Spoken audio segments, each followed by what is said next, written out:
அல்லேலூயா, அல்லேலூயா. கர்த்தர் நல்லவர். மீண்டுமாய் சபையார் யாவரும் சேர்ந்து திருப்பிக் கொள்ளுங்கள். புதிய ஏற்பாடு 144, புதிய ஏற்பாடு பக்கம் 144, அதிகாரம் 11, வசனம் 40. இயேசு அவளை நோக்கி, நீ விசுவாசித்தால் தேவனுடைய மகிமையை காண்பாய் என்று நான் உனக்கு சொல்லவில்லையா என்றார். அல்லேலூயா. இந்த வார்த்தை நமக்கு நன்றாக ஒரு பழக்கமான ஒரு வார்த்தை. மார்த்தாளுக்கும் மரியாளுக்கும் ஆண்டவரை இயேசு கிறிஸ்து சொன்னதான ஒரு வார்த்தை. நீ விசுவாசித்தால் தேவனுடைய மகிமையை காண்பாய். இன்றைக்கு நாம் தியானிக்க போகிற வேதத்தின் வார்த்தை என்னவென்றால், தேவ மகிமை வெளிப்பட வேண்டும். தேவ மகிமை வெளிப்பட வேண்டும். இன்றைக்கு நம்முடைய வாழ்க்கையில தேவனுடைய மகிமையான கிரியைகள் வெளிப்படாமல் இருக்க என்ன காரணம்? தேவனுடைய மகிமை நம்முடைய வாழ்க்கையில தடையா இருக்க என்ன காரணம்?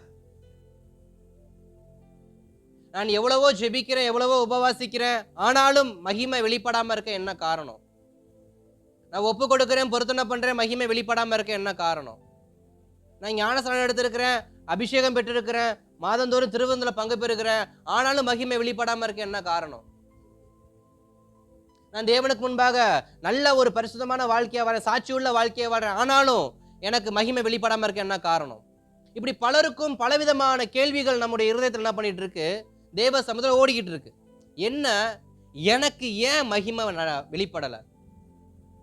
எனக்கு ஏன் தேவன் நன்மையை நடத்த மாட்டேங்கிறாரு?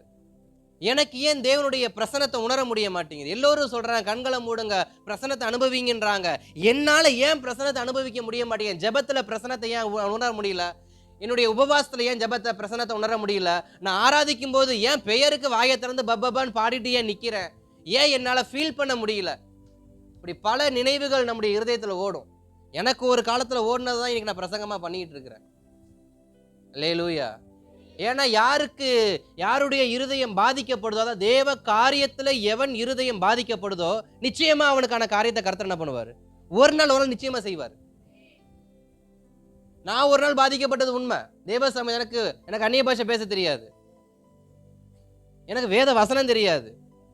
நான் ரட்சிக்கப்பட்ட புதுசுல 2015, ஆமா 15, 16, ஆமா 2015 ரட்சிக்கப்பட்டப்ப ரட்சிக்கப்பட்டவனுக்கு பைபிளே தெரியாது. என் பேக்ரவுண்ட் ஆர்சி பேக்ரவுண்ட், அதெல்லாம் சுத்தமா தெரியாது. சர்ச்சுக்கு போக தெரியும், ஊழியத்துக்கு உதவியா இருக்க தெரியாது, ஃபாதருக்கு உதவியா இருக்க தெரியாது, வசனம் வாசிக்க தெரியாது. ஆனா ஒரு காலத்துல ரட்சிக்கப்பட்டதுக்கு அப்புறமா சபைக்குள்ள போனோன்னு எல்லாரும் வசனம் வாசிப்பாங்க, நான் பேர்னு பார்த்துக்கிட்டு இருப்பேன். ஆண்டவரே, என்னால சங்கீதம் வாசிக்க கூப்பிட்டானா எனக்கு தடுமாறுவேன். சங்கீதம் வாசிக்க தெரியாது, தடுமாட்டேன். எனக்கு பாஸ்டர் எனக்கு சொல்லிடுவாரு, இன்னைக்கு சங்கீதம் வாசிக்க போறேனாக்க நானா இப்ப கரண்ட்ல கூப்பிடுறேன். எங்க பாஸ்டர்லாம் நைட்டே சொல்லிடுவாரு. நைட்டு என்ன பண்ணிடுவாரு, நான் வாசிக்கிறதா கூப்பிட்டு சொல்லிடுவார். ஏன்னா ஒரு முறை அப்படி என்னை வாசிக்கிட்டு பப்பப்பா நான் ஆன உடனே உஷாராயிட்டு அடுத்த நாள் வந்து நைட்டே சொல்லிடுவார், தம்பி வசனத்தை கொஞ்சம் என்ன பண்ணுவாப்ல, குத்தி குதறிடுவாப்லன்ட்டு நைட்டே சொல்லிடுவார். நைட்ல இருந்து படிப்பேன் உட்காந்து. எங்க காலையில அந்த வாசிக்க போற 10 வசனத்தை நைட்ல இருந்து வாசிட்டு இருப்பேன் உட்காந்து. திக்காம தணராம வாசிக்கணும் அந்த ஒரு காரியத்துக்காக. அதே மாதிரி பாட்டு பாடுறத, பாட்டும் பாட தெரியாது, பாட விட்டுருவாங்க. ப்ராக்டிஸ் பண்ணிட்டே இருப்பேன். அப்ப எனக்கும் ஒரு காலத்துல தேவனுடைய காரியங்கள் என்னால செயல்படுத்த முடியலையே, ஏன் என்னால அந்நிய பாஷை பேச முடியல, ஏன் என்னால பாட்டு பாட முடியல, ஏன் என்னால வேதத்தை வாசிக்க முடியலன்னு சொல்லி, ஏன் என்னால ஜெபிக்கும் போது எல்லோரும் அழுது ஜெபிக்கிறாங்களே, என்னால ஏன் அழுது ஜெபிக்க முடியலன்னு சொல்லி இப்படியெல்லாம் உட்கார்ந்து தேவசத்துல புலம்புன நாட்கள்லாம் உண்டு. அந்த புலம்பலுக்கு பதிலாக தான் இன்னைக்கு கர்த்தர் என்ன பண்ணியிருக்கிறாரு, இப்படி நிப்பாடி இருக்கிறார். அல்லேலூயா. சரி, தேவ நாம மகிமைப்படுவதாக.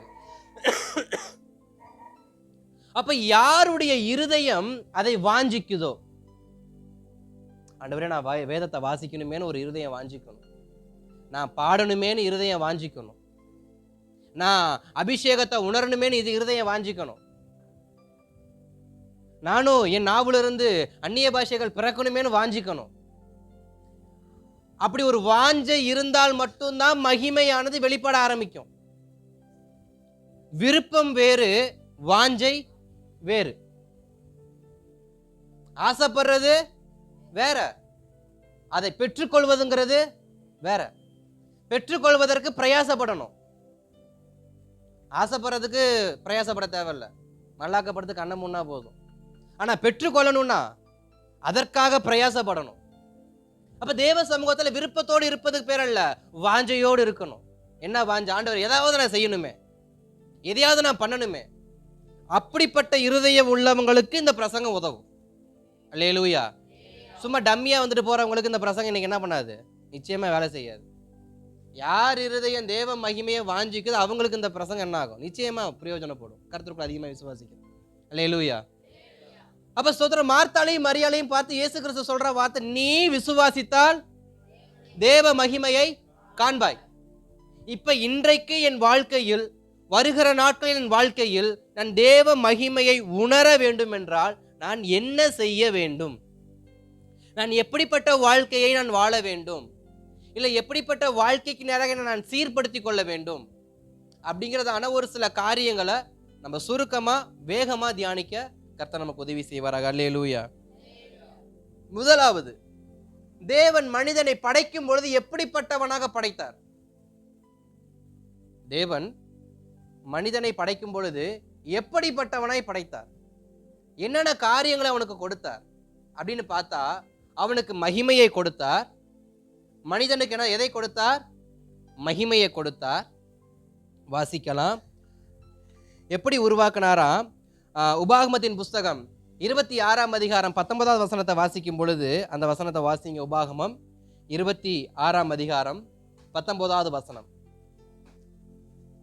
நான் உண்டு பண்ணின எல்லா ஜாதிகளை பார்க்கிலும் புகழ்ச்சியிலும் கீர்த்தியிலும் மகிமையிலும் உன்னை சிறந்திருக்கும்படி செய்வேன் என்று. மகிமையிலும் உன்னை சிறந்திருக்கும்படி செய்தேன். யார? ஆதாம,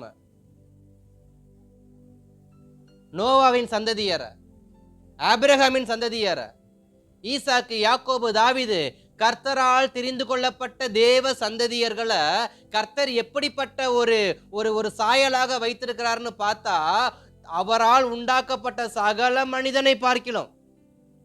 அப்ப நம்முடைய பிறப்பிலேயே கர்த்தருடைய மகிமை நம்மோடு கூட என்ன பண்ணுகிறது?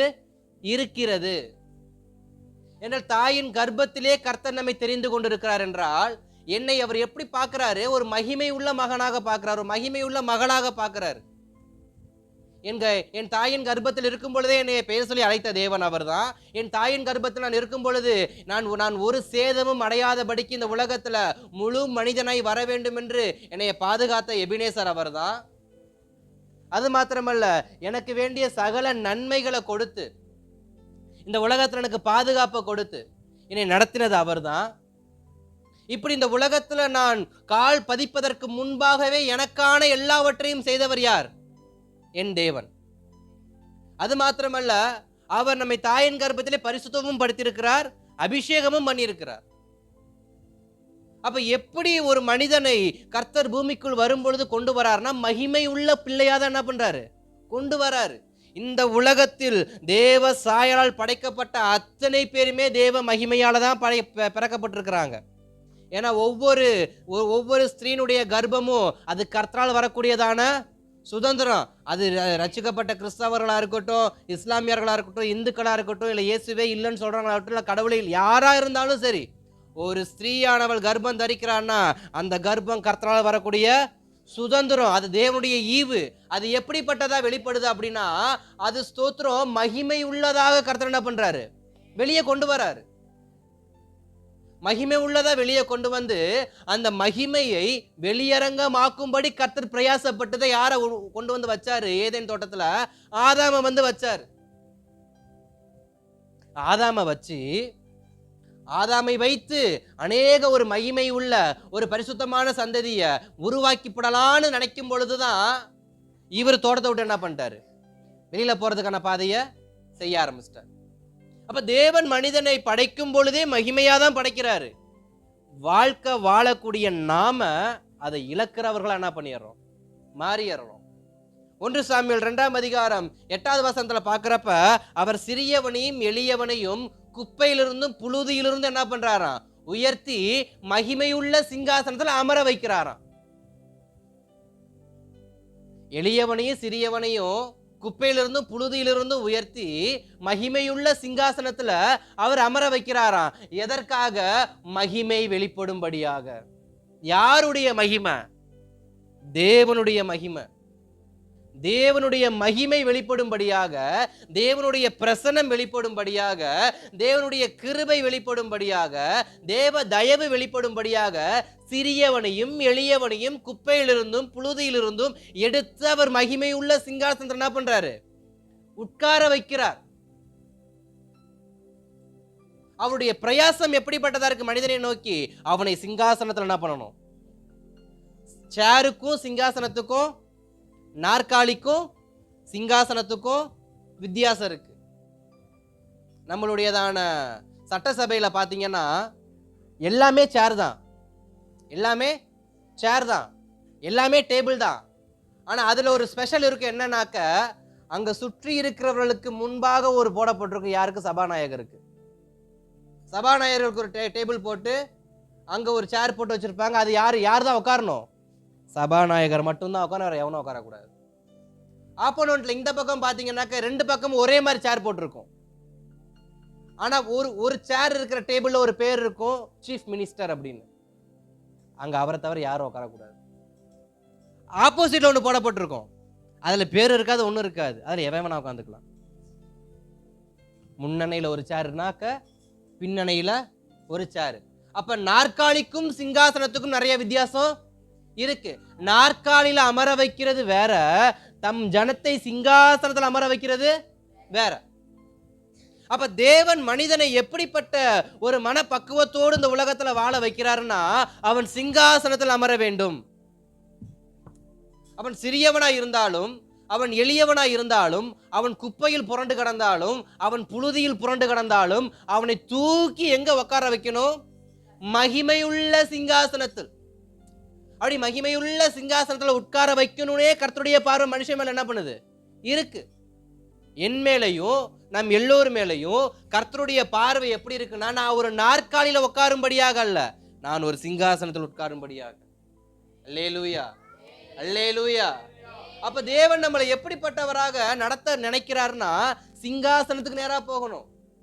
ராஜ்யங்களை உனக்கு கொடுப்பேன்னு வார்த்தை இருக்குல்ல, என்ன கேளு, ராஜாக்களை கொடுப்பேன், தேசங்களை கொடுப்பேன், எல்லாரையும் உனக்கு நான் கொடுப்பேன்னு வாக்குத்தத்தம் பண்ணியிருக்காருல்ல. அப்ப அவருடைய பார்வை எப்படிப்பட்டதா இருக்கு?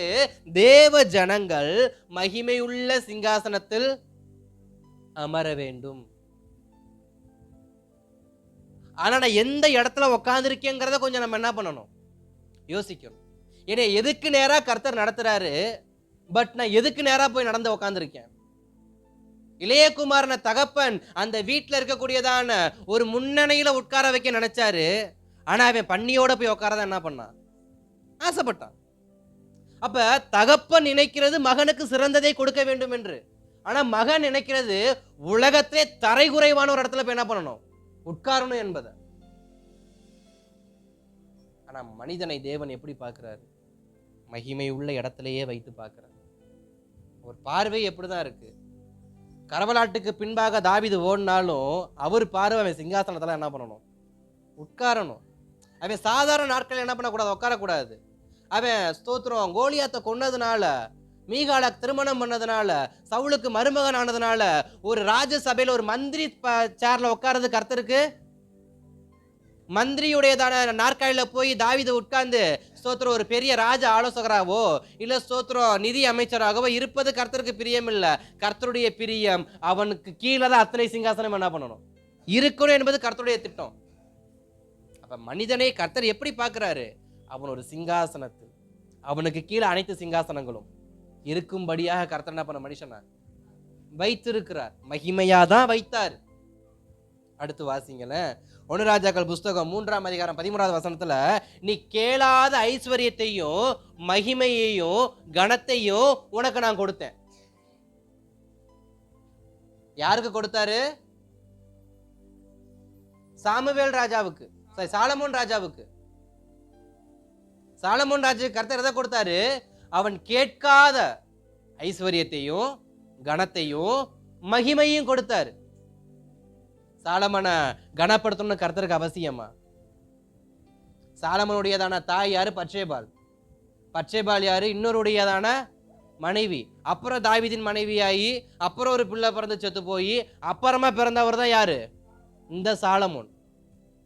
நேரடி சந்ததியா இருந்தாலும் குறுக்கு வழி சந்ததி இவர். இவரை மகிமைப்படுத்தணும் கர்த்தருக்கு அவசியமா? ஆனாலும் சாலமனை கர்த்தர் எப்படி பார்க்கறாரு? உதாரணத்துக்கு தான் சொல்றேன்.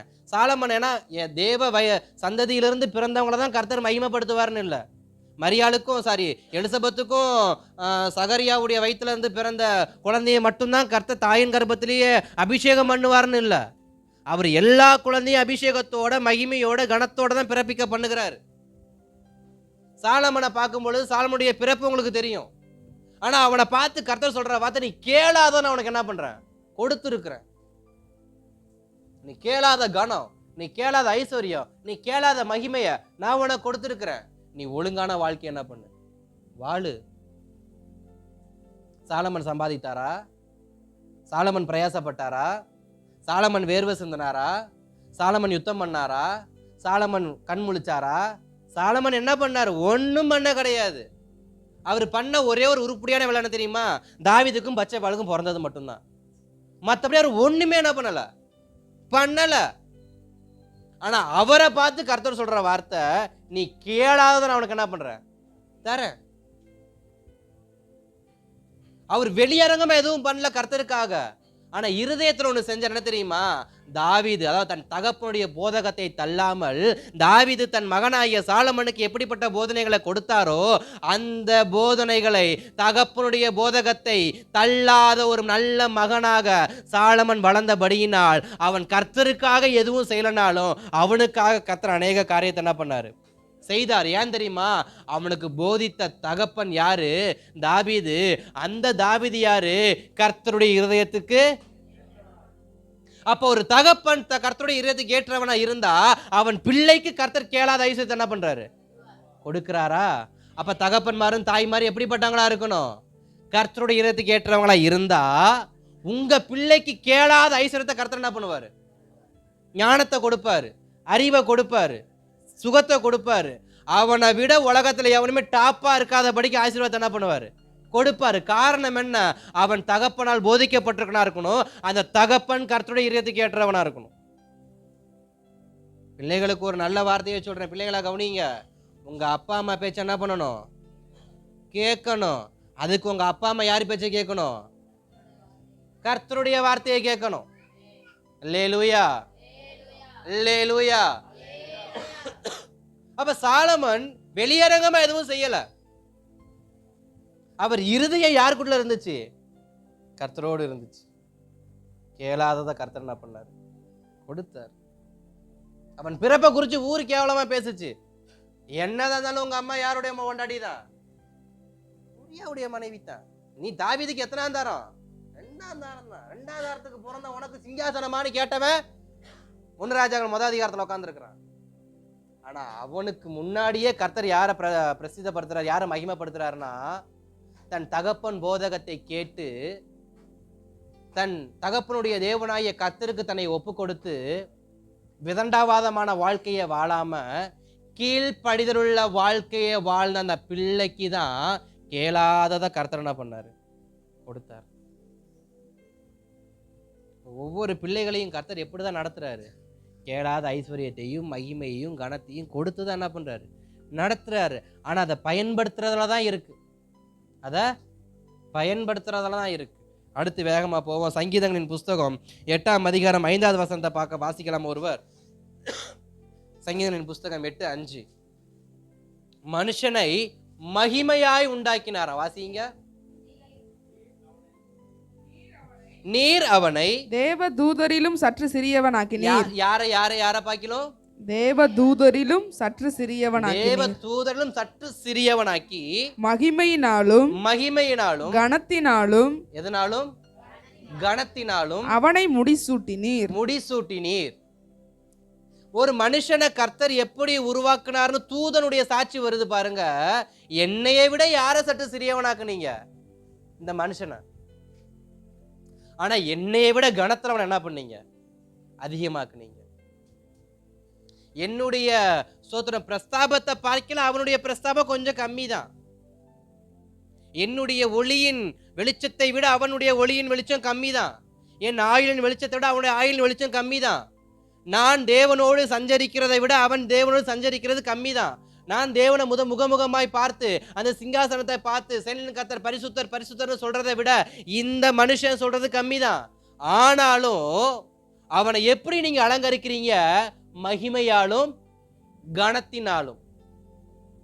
அப்ப தேவன் யாருக்கு ஒப்புமையா நம்மளை வச்சிருக்கிறாரு? இந்த உலகத்துல அவருக்கு நிகராக நம்மளை வச்சிருக்கிறாரு. எல்லோரும் சொல்றது உன் பிள்ளை எப்படிப்பட்ட பிள்ளையா இருக்கு? ஏஞ்சல் போல இருக்கு. நம்ம ஒவ்வொரு குழந்தையும் எப்படி வர்ணிப்போம்? ஐயோ, தேவதை போல பிள்ளை பிறந்திருக்கா, தேவதை போல பிள்ளை பிறந்திருக்கா. ஒரு காதலனை காதலிய பார்த்து அங்க பாரு என் காதலிய தேவ தூதலை போல. அப்ப நம்ம எதற்கு ஒப்பிடுவோம்? தூதர்கள் என்றால் மிக அழகானவர்கள். ஆனா வேதம் சொல்லுது தூதர்களை பார்க்கிலும் நாம் அழகானவர்கள். அல்லேலூயா. காரணம் என்ன? என் சாயல் தேவனுடையதா இருக்கிறது. அப்ப தேவன் தம்முடைய மகிமையை தமது சாயலால் வைத்த மனிதனுக்கு என்ன பண்ணிருக்கிறாரு? வைத்திருக்காரே தவிர தம்மை சுற்றி இருக்கிற 6 இறகுகள் கொண்ட கேருபீன்களுக்கோ சேராபீன்களுக்கோ மிகாவேலுக்கோ யாருக்குமே என்ன பண்ணல, கொடுக்கல.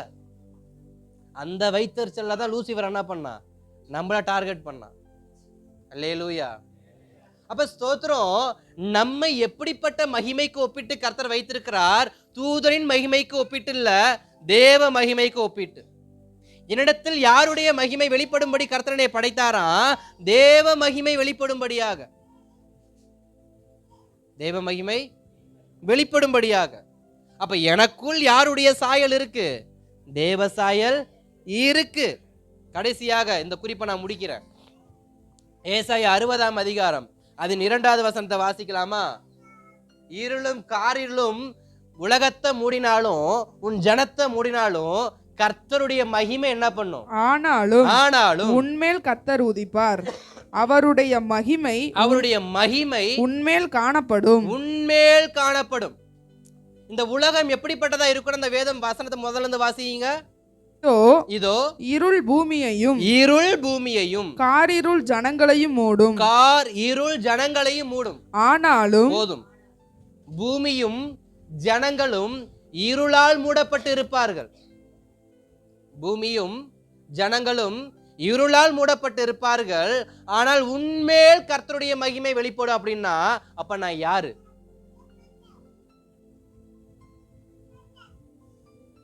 உலகம் முழுவதும் இருள் மூடி இருக்கு, ஜனங்கள் முழுவதும் இருளால் மூடப்பட்டு இருக்கிறாங்க. ஆனால் என்னிடத்தில் மட்டும் தேவனுடையதான ஒளி வெளிப்பட காரணம் என்ன?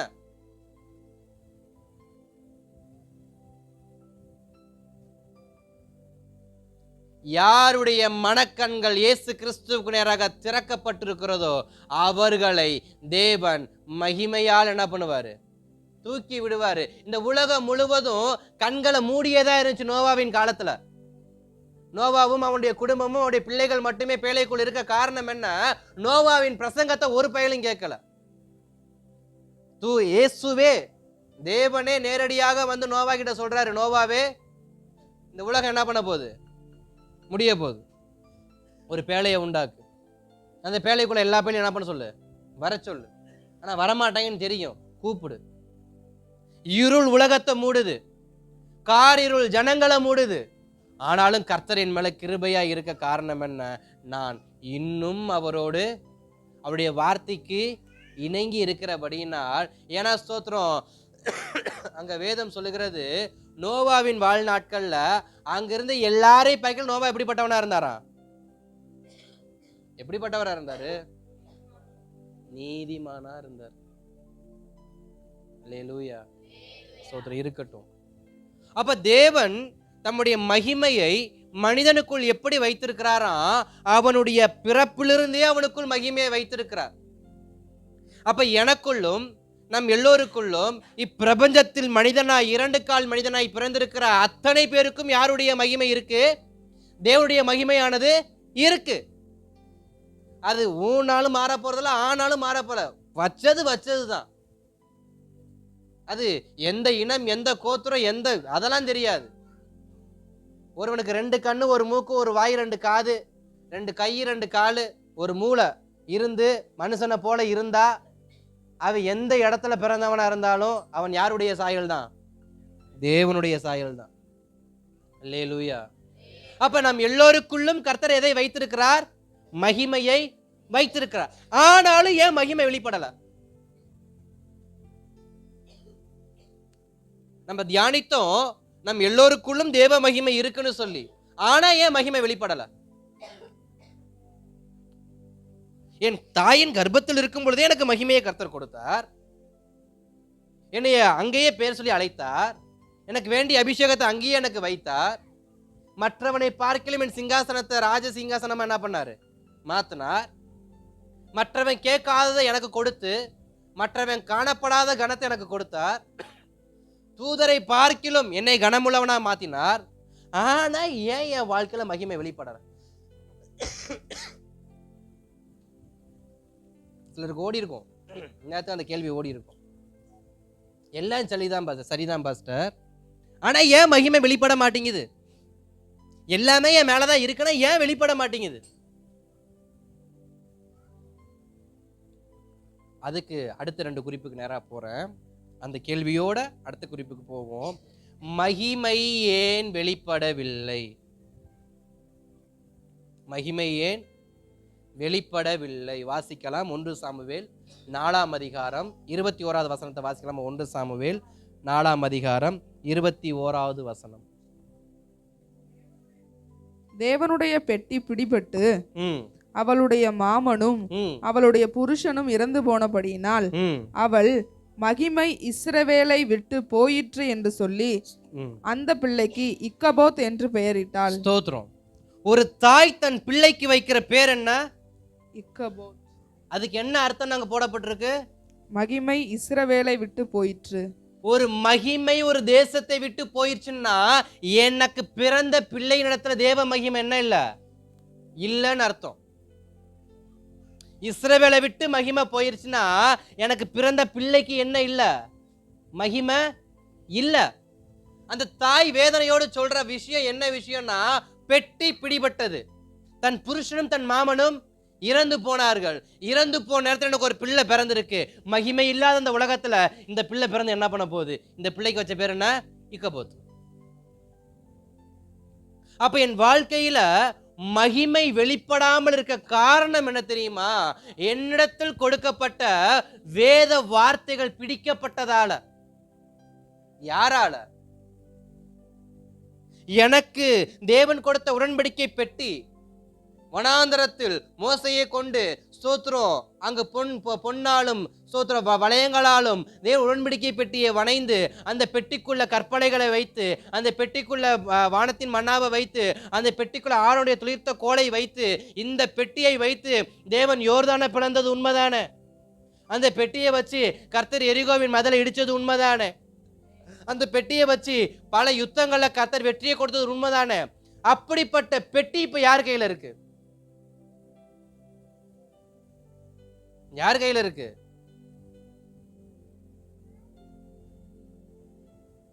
அல்லேலூயா. பெலிஸ்தர்கள் கையில கிடக்கு. அங்க கொண்டு போய் பெட்டியை வச்சுக்கிட்டு இவங்க மகிமையை அவங்க என்ன பண்ணிட்டாங்க? எடுத்துட்டாங்க. அது காரணமும் இவங்க தான், இஸ்ரவேல் ஜனங்கள் தான். அந்த 4ஆம் அதிகாரத்தை நீங்க பொறுமையா வீட்டுல நீங்க போய் வாசிக்காங்க. இவர்கள் சரியான தேவ பயபக்தியான வாழ்க்கையை வாழாதனால மகிமை அவர்களை விட்டு வெளியேறி விட்டது. ஒருவன் பயபக்தியான வாழ்க்கையை வாழலனா மகிமையானது வெளியேற்றப்படுகிறது. யாரை விட்டு? என்னை விட்டு வெளியேற்றப்படுகிறது. அதனாலதான் கர்த்தர் ஸ்தோத்திரம் சவுலை பார்த்து சொன்னாரு, இவன் என் இருதயத்துக்கு ஏற்றவன் அல்ல. அதான் தாவீது ஜெபம் பண்ணாரு, மகிமை என்னை விட்டு எடுத்து போடாம இருங்கப்பான்னு. தாவீது மகிமை விட்டு எடுக்காதீங்கன்னு ஜெபிக்க காரணமும், சவுலை விட்டு கர்த்தர் ஸ்தோத்திர மகிமை எடுத்து போட காரணமும் என்னன்னா, அவர்கள் பயபக்தியான வாழ்க்கையை வாழ தகுதியை இழந்துட்டாங்க. சரி இருக்கட்டும், அது நான் அடுத்த டாபிக்ல போறேன். இப்ப பெட்டியானது பிடிக்கப்பட்டது. எனக்கு கர்த்தர் அடையாளங்களாய் கொடுத்ததை நான் யாரிடத்தில் விற்று போட்டு விட்டிருக்கிறேன்? இன்னைக்கு அந்நியருடைய கரத்துல. எனக்கு ஆசீர்வாதமா கர்த்தர் கொடுத்தாரு. அதை நான் எப்படி யூஸ் பண்ணிட்டேன்? முதலாவது பெட்டியை எப்படி தெரியுமா கொண்டு போகணும்? தேவனுடையதான சித்தத்தின்படி தான் பெட்டியை கொண்டு போகணும், பாளையத்துக்குள்ள கொண்டு போகணும். பெட்டியை சோத்திர எரிவுக்கு முன்னாடி சுத்தி வரணும். ஏன்னா தேவன் சொன்னாரு, முதலாவது எக்காலத்தை ஊதுகிறவன் என்ன பண்ணட்டும், முன்னாடி போட்டோம், பின்னாடி பெட்டி போகட்டும், அதுக்கப்புறமா தம்பூர் வாசிக்கிறேன் வீணை வாசிக்கிறவெல்லாம் போ, அதுக்கப்புறம் மற்ற கோத்திரம் போ, 7 நாள் சுத்து, 7வது நாள் 7 நாள் சுத்து, எரிகோ விழுன்னு தேவன் தான் சொன்னாரு யோசுவா கிட்ட. அதே யோசுவா கிட்ட தான் தேவன் சொன்னாரு, பெட்டியை சுமக்கிற ஆசாரியம் முதல்ல என்ன பண்ணட்டும், யோர்தான்ல காலை வைக்கட்டும். அப்ப தேவனுடைய வார்த்தை இல்லாமல் ஒருவன் தேவ மகிமையை வெளிப்படுத்த நினைத்தால் அது அவனை விட்டு எடுத்து போடப்படும். இந்த ஏலியின் பிள்ளைகள் என்ன பண்ணாங்க, தேவனுடைய சித்தம் இல்லாமல் நாங்கள் ஜெயிக்க வேண்டும் என்று சொல்லி, இஸ்ரவேலர்கள் ஜெயிக்க வேண்டும் என்று சுயநலத்தின் மத்தியில் பெட்டியை கொண்டு போனவங்க தான் யாரு? ஏலியின் பிள்ளைகள். ஏலியின் பிள்ளைகள் யுத்த காலத்தில் நிக்கிறாங்க, யுத்தம் ஒரு முடிவுக்கு வருது, ஆனா அது தோல்வியின் முடிவா இருக்கு இஸ்ரவேலுக்கு. அப்ப ஏலியின் பிள்ளைகள் சொல்ற ஒரு வார்த்தை என்னன்னா, இப்ப நான் ஜெயிக்கணும்னா என் சக்தி அதிகரிக்கணும், என் சக்தி அதிகரிக்க என்ன பண்ணணுமா, தேவ பெட்டி ஆசீர்வாதத்துல இருக்கு, உடனே ஓடி போய் என்ன பண்ணுவா, கொண்டு வா. அதுக்கு கனத்தை கொடுக்கல, பெட்டிக்கான மகிமையை கொடுக்கல, பெட்டிக்கான முக்கியத்துவத்தை கொடுக்கல. இவன் அவசரத்துக்கு அவன் என்ன பண்றான், பெட்டிய இவன் அவசரத்துக்கு அவன் பெட்டியை கொண்டு வர சொல்றான். இவன் அவசரத்துக்கு பெட்டி வந்தா பெட்டி வேலை செய்யுமா? ஆனா பெட்டியை பார்த்தோன்னே பாளையத்துக்குள்ள அத்தனை பேரும் பயந்தாங்க. ஐயோ வந்திருக்கிறது தேவனுடைய பெட்டி, இன்னைக்கு எத்தனை பேர் சங்காரமாக போறாங்கமோ தெரியலன்னு சொல்லி எதிரிகள் பயப்படுறாங்க. ஆனா கொஞ்ச நேரத்துல பார்த்தா பெட்டி அவங்க வசமா மாறிடுச்சு. யாருடைய வசமா மாறிடுச்சு? பெலிஸ்தியர் கை வசமா மாறிடுச்சு. என் ஜெபத்துக்கு ஏன் கர்த்தர் பதில் கொடுக்கல? என் ஜெபத்துக்கு கர்த்தர் ஏன் தமது மகிமையை அனுப்பல? நான் ஜெபிக்கிறது ஏன் அவசரத்துக்கு, ஏன் ஆத்திரத்துக்கு நான் ஜெபிச்சா மகிமை எப்படி வெளிப்படும்? ஏன் சுயநலத்துக்காக ஜெபித்தா மகிமை எப்படி வெளிப்படும்? எனக்கு அவசரம், அதனால நான் பெட்டியை கொண்டு வந்தேன். பெட்டியை கர்த்தர் கொண்டு போக சொன்னாரா? கர்த்தர் அந்த இடத்துக்கு நம்மள போக சொன்னாரா? கர்த்தர் யுத்தம் பண்ண சொன்னாரா? எதுவுமே கர்த்தர் பேச்சை கேட்கறது இல்ல, பட்டார்னு போய் நிக்கிறது. நின்னுட்டு அது தோல்வியா முடிய படத்துல சோத்திரம் சோத்திரம் சோத்திரம் சோத்திரம் சோத்திரம் சோத்திரம் என்ன நடக்கும்? அதுதான் ஏலியின் பிள்ளைங்க பண்ணாங்க. வீரமா போயிட்டாங்க, பார்த்துக்கலாம் பெலிஸ்தியர்கள் அப்படின்னு. போனா முடிய போகுது, ஆட்டம் முடிய போகுது, பெட்டியை கொண்டு வர சொல்றாங்க. நாமும் அநேக நேரத்துல என் சுயத்தின்படி போய் நின்று என்னால முடிக்க முடியும், என்னால செய்ய முடியும், என்னால விரட்ட முடியும்னு சொல்லி போய் நின்னுட்டு அங்க பாச்சா பழிக்காது ஸ்வைங்கன்னு போகிற நேரம் பார்த்து ஜெபத்தை உற்சாகப்படுத்துறது. அப்பதான் அந்நிய பாசை தீயா பறக்கும். அந்நிய பாசை எதுக்கு கொடுத்ததோ? சுயத்துக்கு பேச கொடுத்ததா? எதுக்கு அந்நிய பாசை கொடுத்தது? எதுக்கு அக்கின் நாவ ஆண்டவர் என் மேல போட்டாரு? பெருமைக்கு பேசுறதுக்கா? இல்ல மத்தவங்க முன்னாடி நான் யாருன்னு காட்டுறதுக்கா? எதுக்கு அந்நிய பாசை கொடுத்தது? தேவனோட ரகசியம் பேசுறதுக்கு. தேவனோட ரகசியம் பேசுறத நீ எது கண்ட இடத்துல பேசிட்டு உட்காந்துட்டு இருக்க? பெட்டி அனுமதிக்கப்படாம கண்ட இடத்துக்கு போனா கொடுத்ததை கர்த்தர் என்ன பண்ணிடுவாரு? புடுங்கி அடுத்தவங்களை கொடுத்துற ஆண்டியாட்டம் சுத்த வேண்டியதான் அடுத்த 40 வருஷத்துக்கு. சவுல் ஆட்சி தான் 40 வருஷ காலம் என்ன இல்ல? பெட்டி இல்லவே இல்லை.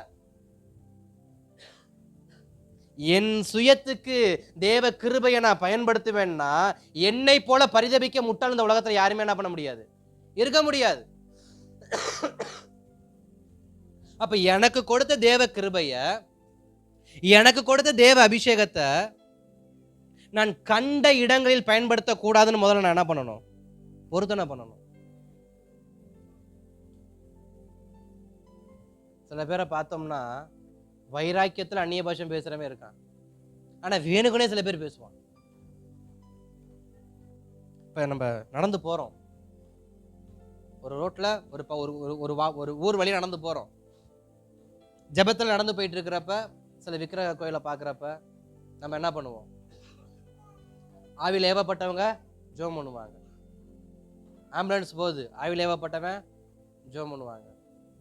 ஆனால் சில பேரை பார்த்தீங்கன்னா வேணுக்குனே கேமியா கேமியா கேமியான்னு கத்துவாங்க.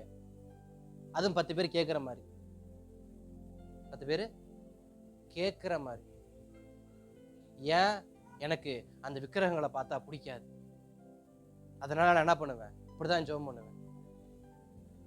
கோயம்புத்தூர்ல புளியங்குளம்னு ஒரு ஏரியா இருக்கு. அந்த புளியங்குளத்துல ஒரு பெரிய ஒரு கோயில் ஒன்று இருக்கு. நான் பைபிள் காலேஜ் படிக்கிறப்ப கடந்த ஒரு 3 வருஷமா நானும் ஜெபம் பண்ணேன். தாகோனின் தலை எப்படி மலாக்க குப்புற விழுந்து 2 துண்டா பிளந்துச்சோ அது மாதிரி இது நடக்காத ஆண்டவரேன்னு சொல்லி நான் என் மனசுக்குள்ள ஜெபம் பண்ண நாட்கள் உண்டு. அந்த வழியா பஸ் போறப்ப, என் 2 வீலர் போறப்ப வரப்ப எல்லாரும் இந்த வார்த்தை சொன்னா ஜெபம் பண்ணுவேன். ஆனால் அது யாருக்குமே என்ன பண்ணாது, கேட்காது. என் கூட இன்னும் 2 பேர் இருந்தாங்க. அப்பதான் அந்நிய பாஷையை பஸ்ஸுக்குள்ள கேட்குற மாதிரி பேசுவாங்க. நீ தேவனும் ரகசியம் பேச வேண்டான்னு சொல்லல, ஏன் தண்டோரா போடுற? தேவன் உனக்கு சுகமளிக்கிற கிருபையை கொடுத்துருக்கிறாரா? ஒருத்தனை போய் சுகப்படுத்துன்னு சொல்றாரா? போய் சுகப்படுத்து. கண்ட இடத்துல போய் நீ ஏன் கையை வச்சு ஏந்திரி ஏந்திரி ஏந்திரினா எப்படி ஏந்திரிக்கும்? சுகமாகட்டும் சுகமாகட்டும். எங்க சுகமாகும்? போ சொன்னாரா? தொட சொன்னாரா? ஜெபிக்க சொன்னாரா? அப்ப நீ யாரை மகிமைப்படுத்த போறாங்க? உன் சுயத்தை காமிக்க தானே போறாங்க. எனக்கு சுகமளிக்கிற கிருபை இருக்கு, இப்ப பாரு எப்படி எழுப்புறேன்னு கேட்டாங்களா? இப்படி போய் தான் பல பேர் மூக்கு உடஞ்சு வந்து நிக்கிறாங்க விசுவாசிங்க. பல விசுவாசிங்க, பல ஊழியக்காரங்க மூக்கு உடப்பட்டு வர காரணம் என்னன்னா, தேவ மகிமை தனக்கு ஏத்தது போல நடத்துறதுனாலதான்.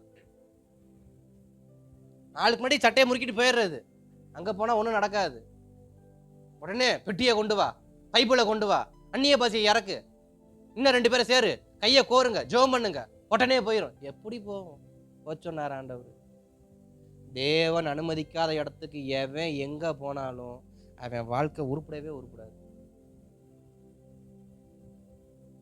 அல்லேலூயா. நான் ஒரு இடத்துக்கு போனா கர்த்தரை அனுமதிக்கணும். கர்த்தர் அனுமதி இல்லாம சுயத்தின்படி, ஏன் அவசரத்தின்படி நான் போய் ஆண்டவரே ஒண்ணுமே நடக்க மாட்டேன். என்ன நடக்கும்? நான் கூப்பிட்டேனா? நான் அனுமதி கொடுத்தேனா? இல்லை நீ என்கிட்ட கேட்டியா? உன் சுயத்துக்கு முடிவெடுத்துட்டு நீ செய்வியா? உனக்கு நான் கிருபையை தரணுமா? உனக்கு நான் மகிமையை தரணுமா? நீ பெட்டியை ஓஞ்சரியத்து தூக்கிட்டு வந்தா நான் உனக்கு யுத்தத்துல வெற்றியை கொடுக்கணுமா? தோல்வியை தான் கொடுப்பேன். அவன் மகிமை எனக்கு வெளிப்படாம போக காரணம் என்ன? அநேக நேரம் என் சுயத்தின்படி நான் செயல்படுவதனால. இதை விட கொடுமை என்னன்னா, தேவ மகிமையை மனிதன் சுயத்துக்காக என்ன பண்ண ஆரம்பிக்கிறான்? பயன்படுத்த ஆரம்பிக்கிறான்.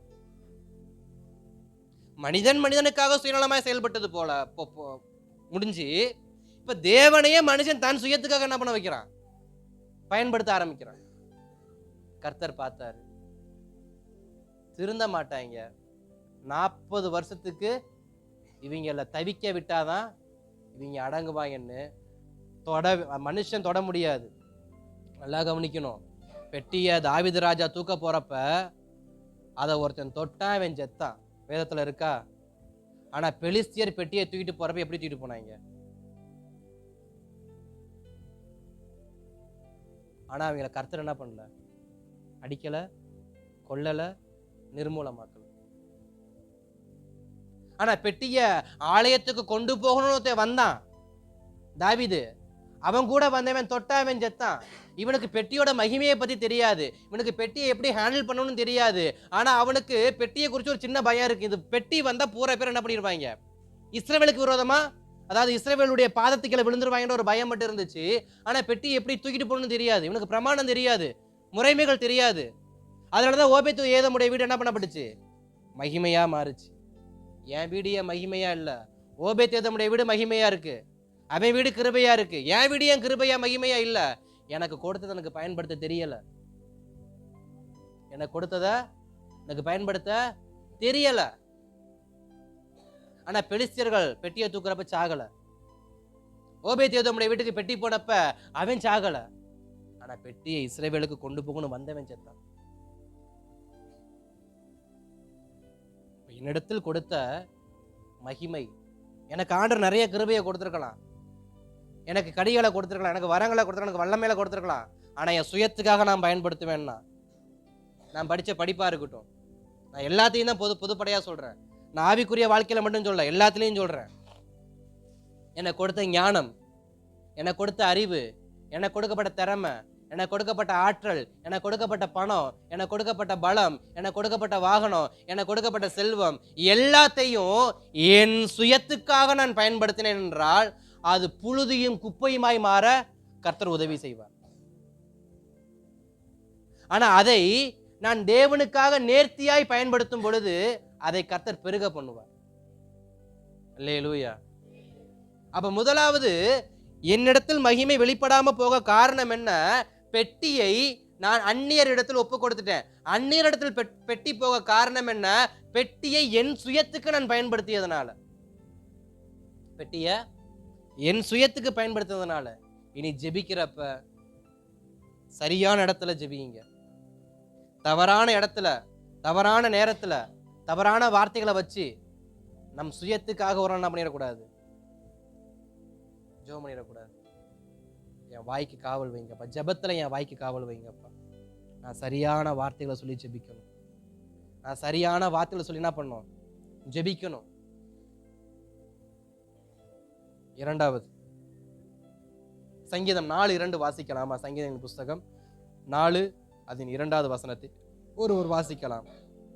வீணானதை விரும்பி பொய்யை நாடி மகிமையை அவமானப்படுத்தினார்கள் இருக்கும். வாசிங்க எடுத்தவங்க 4:2.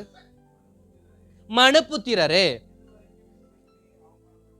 எதுவரைக்கும் என் மகிமையை அவமானப்படுத்தி வீணானதை விரும்பி பொய்யை நாடுவீர்கள். இரண்டாவது என் வாழ்க்கையில மகிமை வெளிப்படாம இருக்க காரணம் என்ன? வீணானதை விரும்புவது. வீணானதை விரும்புவது. என் ஜெபத்துக்கு ஏன் ஆண்டவர் பதில் கொடுக்கிற? என் வாயின் வார்த்தைகள் ஜெபத்துல இருக்கு, என் இருதயத்தின் காரியம் வீணானவைகளை நோக்கி இருக்கிறது. நான் வீணானவைகளை விரும்பி பொய்யை நாடுவதனால என்னிடத்தில் மகிமையை கர்த்தர் என்ன பண்றதில்ல, வெளிப்பட விடல. அப்ப என்னிடத்தில் மகிமை வெளிப்படணும்னா நான் வீணானதை விரும்பாமல் இருக்கணும், பொய்யை நாடாமல் இருக்கணும். பொய்யனும் பொய்யுக்கு பிதாவுமாய் இருக்கிறதான பிசாசின் பிள்ளையா இருக்கக்கூடாது. இன்றைக்கு வாய்களை திறந்தா என்னதான் முதல்ல வருது? பொய் பொய் பொய் பொய் பொய். பொய் பேசுற நாவு புழுபுழுத்து சாவுன்னு வசனம் இருந்தா இன்னைக்கு பல பேருடைய வாய் எப்படிதான் இருந்திருக்கும்? புழுவோடத்தான் இருந்திருக்கும். ஆனா பரவாயில்ல, கர்த்தர் கொஞ்சம் கிருபையை வச்சிருக்கிறார். அப்ப நான் பொய்களை பேசுகிற வாய் உடையவனா இருப்பேன் என்றால் என் வாழ்க்கையில மகிமை வெளிப்படாது. நான் எதை பேசுகிறவனா இருக்கிறேன்? பொய் பேசுகிறவனா இருக்கிறேன். சவுலை விட்டு கிருபை எடுத்துப்பட காரணம் என்ன? அவன் வாயை திறந்தாலே பொய். சாமுவேல் தீர்க்கதரிசி கேட்கிறாரு சவுலை பார்த்தீங்களே, இந்த ஆடு மாடை நேற்று வெட்ட சொன்ன, எதுக்கு வெட்டாம இருக்க? இது கர்த்தருக்காக எடுத்துட்டு வந்தேன். வாயை திறந்தா பொய். எதுக்கு எடுத்துட்டு வந்தேன்? இது கர்த்தருக்காக எடுத்துட்டு வந்தேன். சில பேரை பார்த்து சில ஊழியக்காரங்க கேட்பாங்க, விசுவாசிகளை பார்த்து, பிரதர் இப்ப இதெல்லாம் எதுக்கு? இது ஆலயத்துக்கு பயன்படுமேனு வாங்கினேன் பாஸ்டர், இது ஊழியத்துக்கு பிரயோஜனப்படும் வாங்கினேன் பாஸ்டர், இது ஸ்தோத்திரம் இதுக்காக அதுக்காகணுமா? ஆனா கடைசியில பார்த்தா அது எதுக்காக என்ன பண்ணாது? உள்நோக்கம் அவனுக்காகவா இருக்கும். வெளித்தோட்டத்தில் இது ஊழியத்துக்காக, இது ஊழியத்துக்காக வச்சது பாஸ்டர், இது சபைக்காக இது பண்ணது பாஸ்டர், இது சபையில பிரயோஜனப்படணுமே வச்சது பாஸ்டர். வாயை திறந்தா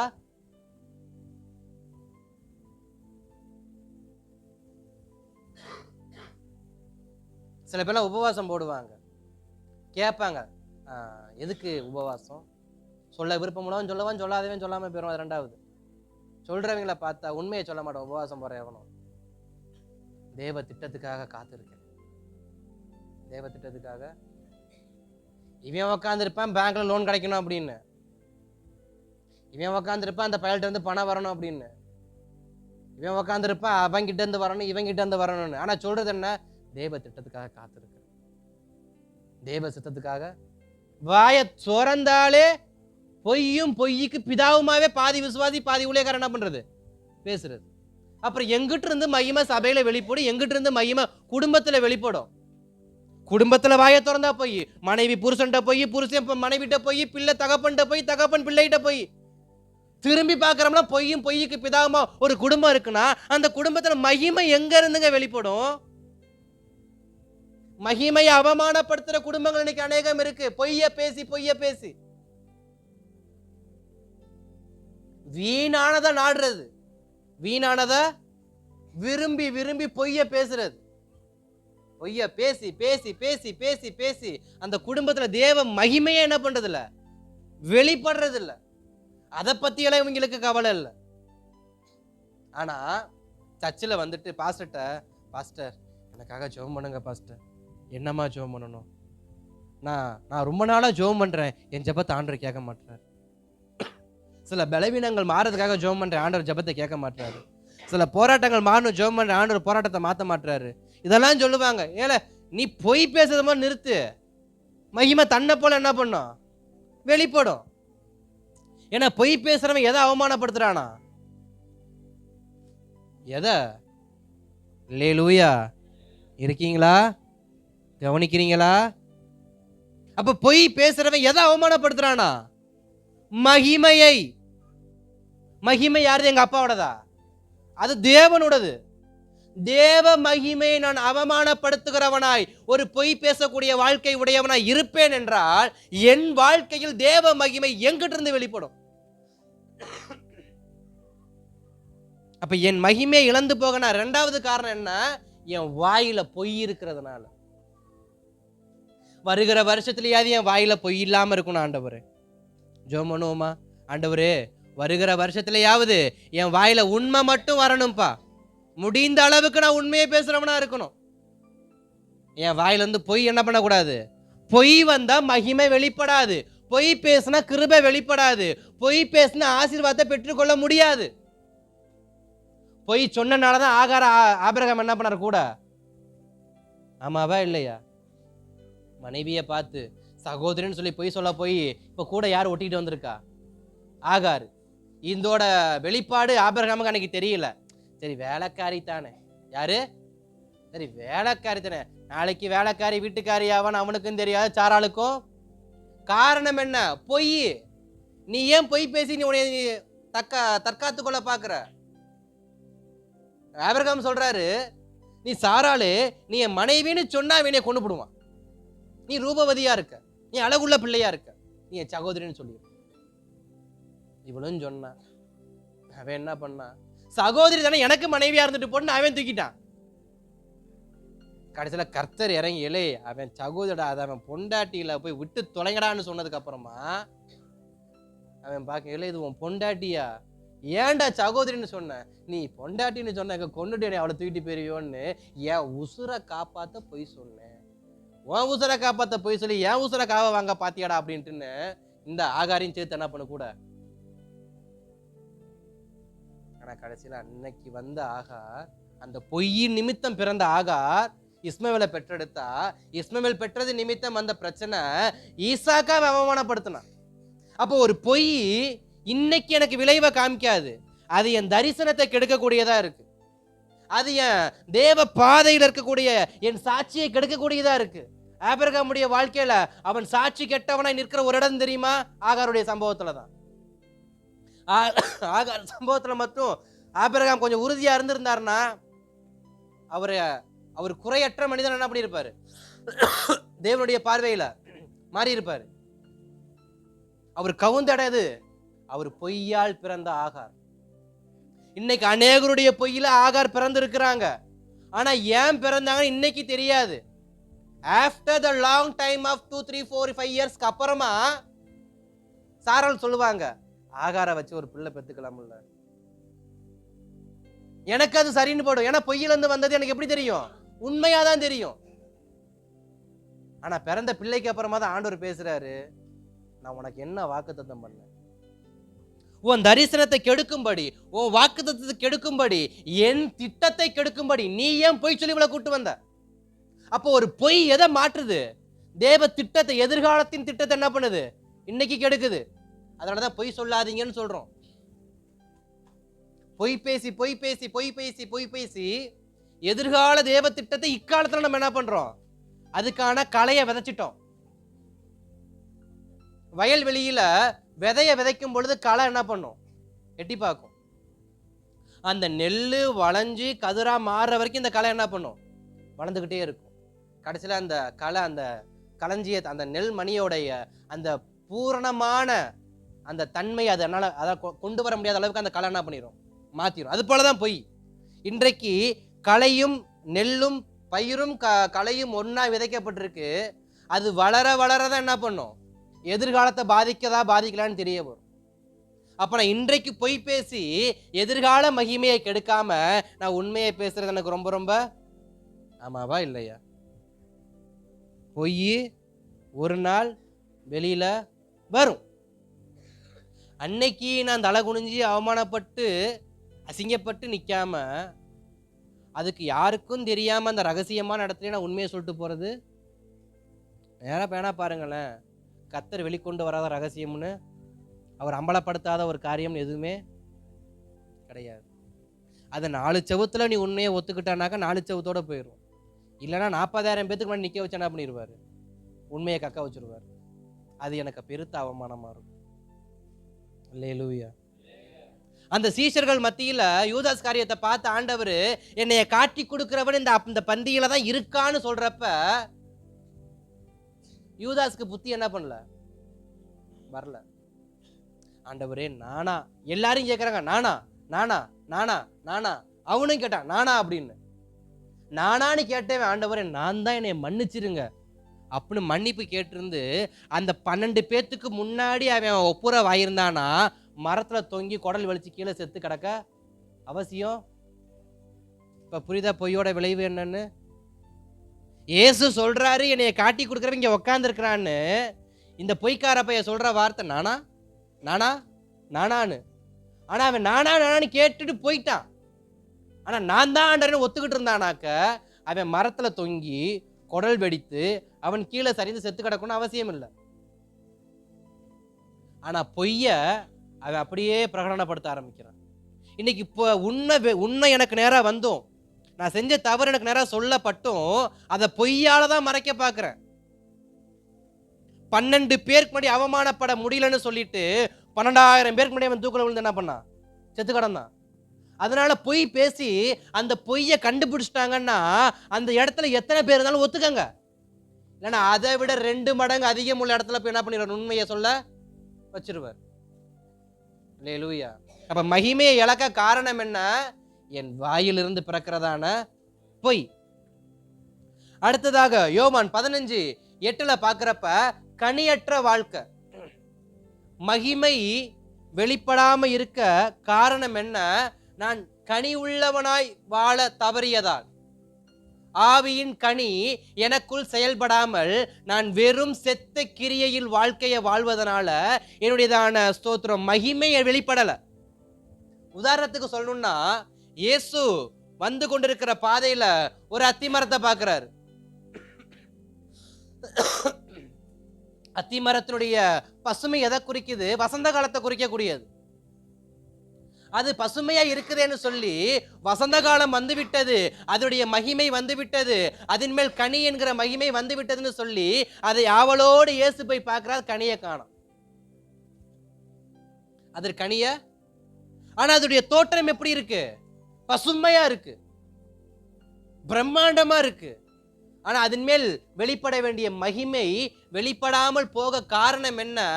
அதன் கனி இல்லைன்றதுனால.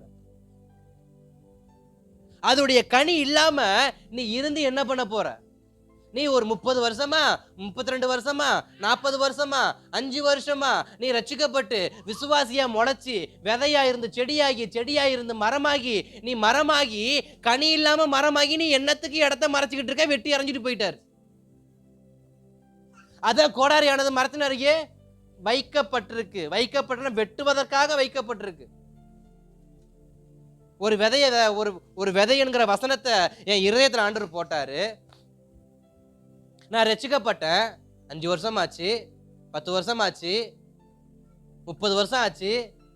அதுல இருந்து முளைத்தேன், செடியாய் மாறினேன், மரமாய் மாறினேன். அடுத்து நான் என்ன செய்யணும்? ஆவியின் கனிகள் வெளிப்பட ஆரம்பிக்கணும். ஆவியின் கனிகள் வெளிப்படாமல் நான் பெரிய காட்டத்தி மரமாய் வளர்ந்த அம்மஞ்சல்லிக்கு பிரயோஜனம் இல்லை. இன்றைக்கு நான் ஒரு பெரிய விசுவாசி, நான் ஒரு மூத்த விசுவாசி, நான் ஜெபிக்க தெரிந்த விசுவாசி, நான் அந்நிய பாஷை பேச தெரிஞ்ச விசுவாசி, நான் உபவாசம் போட தெரிஞ்ச விசுவாசி, நான் சபைக்கு தசமபாகம் கொடுக்கிற விசுவாசி, நான் சபையில் நல்லா வளரக்கூடிய விசுவாசின்னு பெரிய விசுவாசியா இருக்கிறத விட கனி உள்ள விசுவாசியா இருக்கணும். ஏன்னா கனி உள்ள விசுவாசியா தான் யார் தேடி வரா?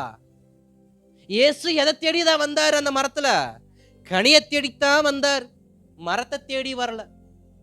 அல்லேலூயா. எதை தேடி வந்தாரு? கனி இருக்கான்னு தான் பார்க்க வந்தாரே தவிர மரம் எவ்வளவு ஒசரமா வளர்ந்துருக்கு, எத்தனை பிரான்ச் வந்திருக்கு, எத்தனை சப்விதைகள் முளை கீழே விழுந்து முளைச்சிருக்குன்னு செக் பண்ண வரல. கனி இருக்கான்னு பார்க்க வந்தார். கனி இல்ல, உனக்கு எதுக்கு மகிமை? வெட்டி எறிஞ்சிட்டு அவரை பாட்டுக்கு என்ன பண்ணிட்டாரு? அப்ப என் வாழ்க்கையில மகிமை வெளிப்படாம இருக்க காரணம் என்ன? என் வாழ்க்கையில ஆவியின் கனிகள் இல்லை. ஆவியின் கனிகள் என்ன பண்ணணும்? கொண்டு வரணும். ஒரு மரத்துல 9 கனி முளைக்காது, ஆனா ஒரு கனி முளைக்குமா? முளைக்காத. ஒரு மரத்துல 9 வகையான கனி முளைக்கிறது கஷ்டம், ஆனா தென்னை மரத்துல தேங்காய் முளைக்கிறது கஷ்டம் கிடையாது தானே?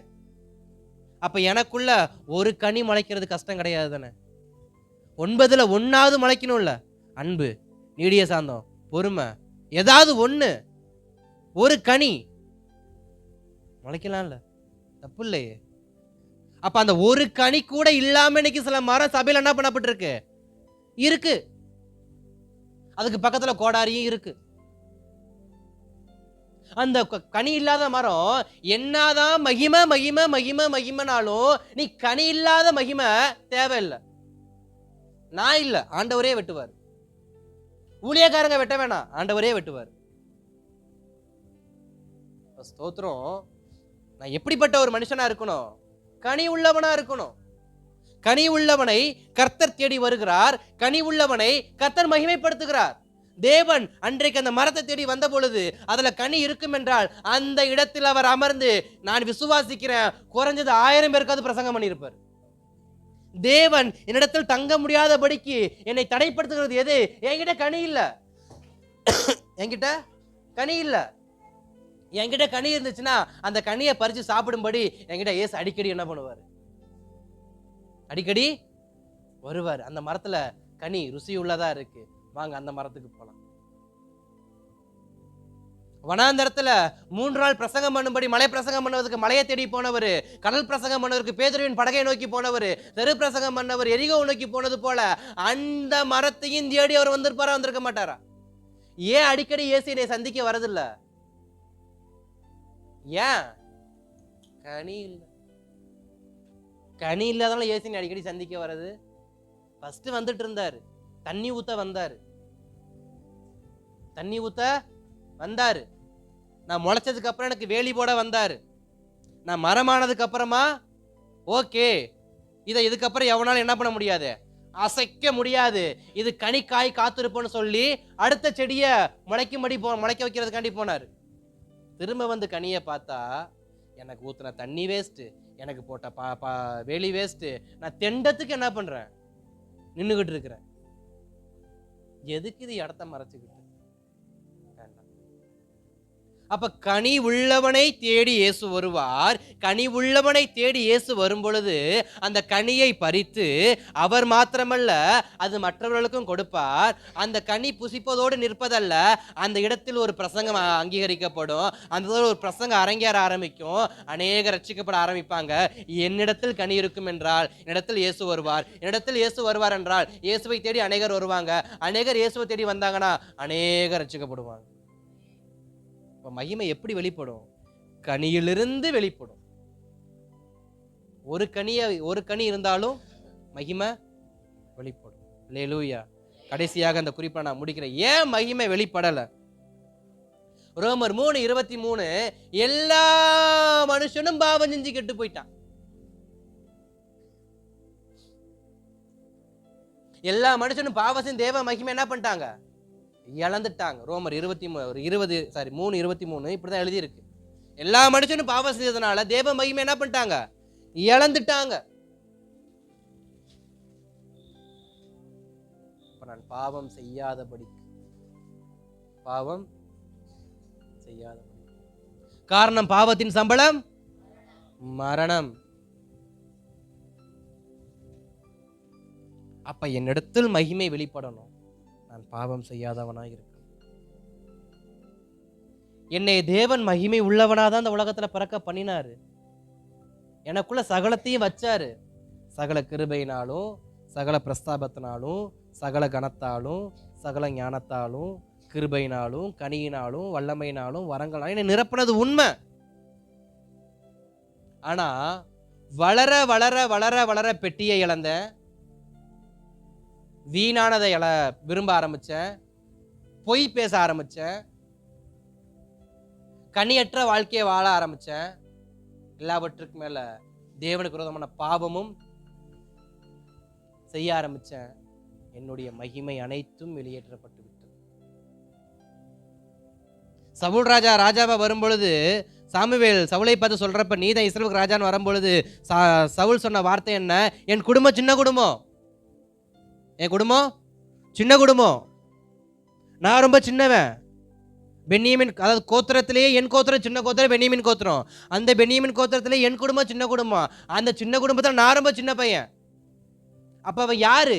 எளியவன், அவன் சிறியவன், அவன் குப்பையிலையும் புழுதியிலையும் இருந்தான். ஆனா அவனை கர்த்தர் சிங்காசனத்துல உட்கார வச்சா அவன் எப்படிப்பட்ட வாழ்க்கையை வாழ்ந்திருக்கணும்? ஆனா மகிமையை இழந்த வாழ்க்கையை தான் சவுல் வாழ்ந்தார். அப்ப கர்த்தரனைய சிங்காசனத்துல உட்கார வச்சும் என்னால் என்ன பண்ண முடியல? ஒழுங்கா உட்கார முடியல. அதை பார்க்க அங்க பார்க்க அங்க போக இங்க வர மகிமை போயிருச்சு, மகிமை வாஷ் அவுட் ஆயிருச்சு. இப்ப இழந்த மகிமையை நான் எப்படி மறுபடியும் பெற்றுக்கொள்ளணும்? அடுத்து 3வது குறிப்புக்கு போறேன்.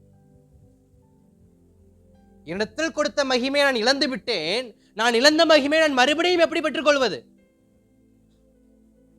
அதுக்கு ஒரு சில வழிகளை வேகமா சொல்லிட்டு நான் பிரசங்கத்தை முடிக்கிறேன். மகிமையை நான் மறுபடியும் எப்படி பெற்றுக்கொள்வது?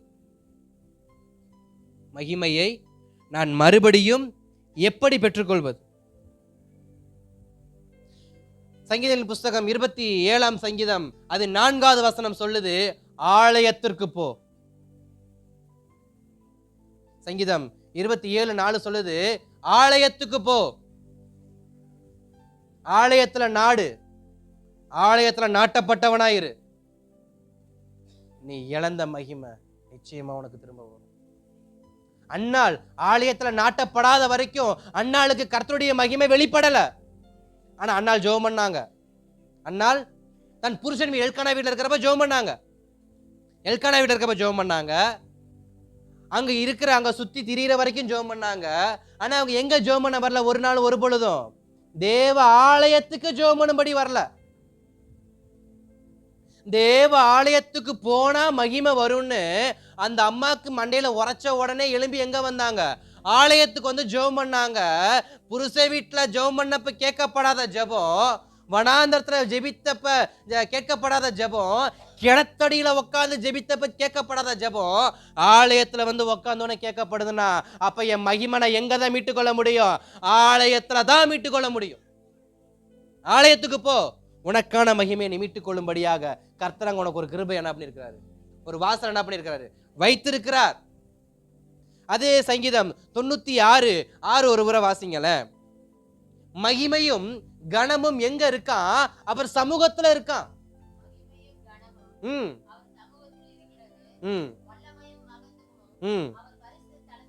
ஸ்தோத்திரம். அவருடைய சமூகமும் அவருடைய ஸ்தலமும் எதுங்க?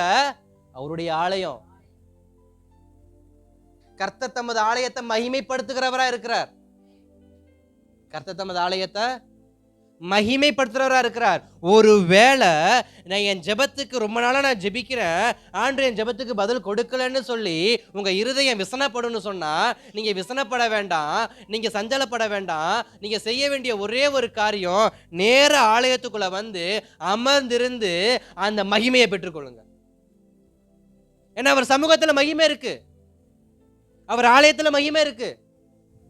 அதை பெற்றுக்கொள்ளணும். நான் இழந்ததை பெற்றுக்கொள்ளணும். ஆலயத்துக்கு தான் என்ன பண்ணணும்? வரணும்.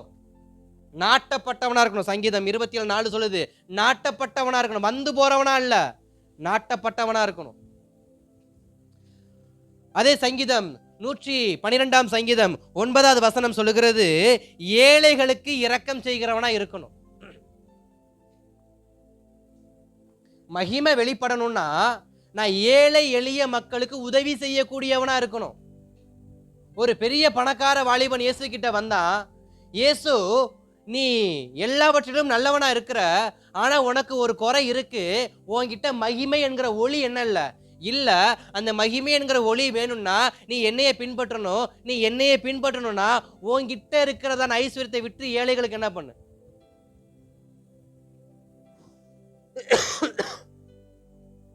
உன்கிட்ட இருக்கிறதான ஐஸ்வர்யத்துல யார்கிட்ட கொடு?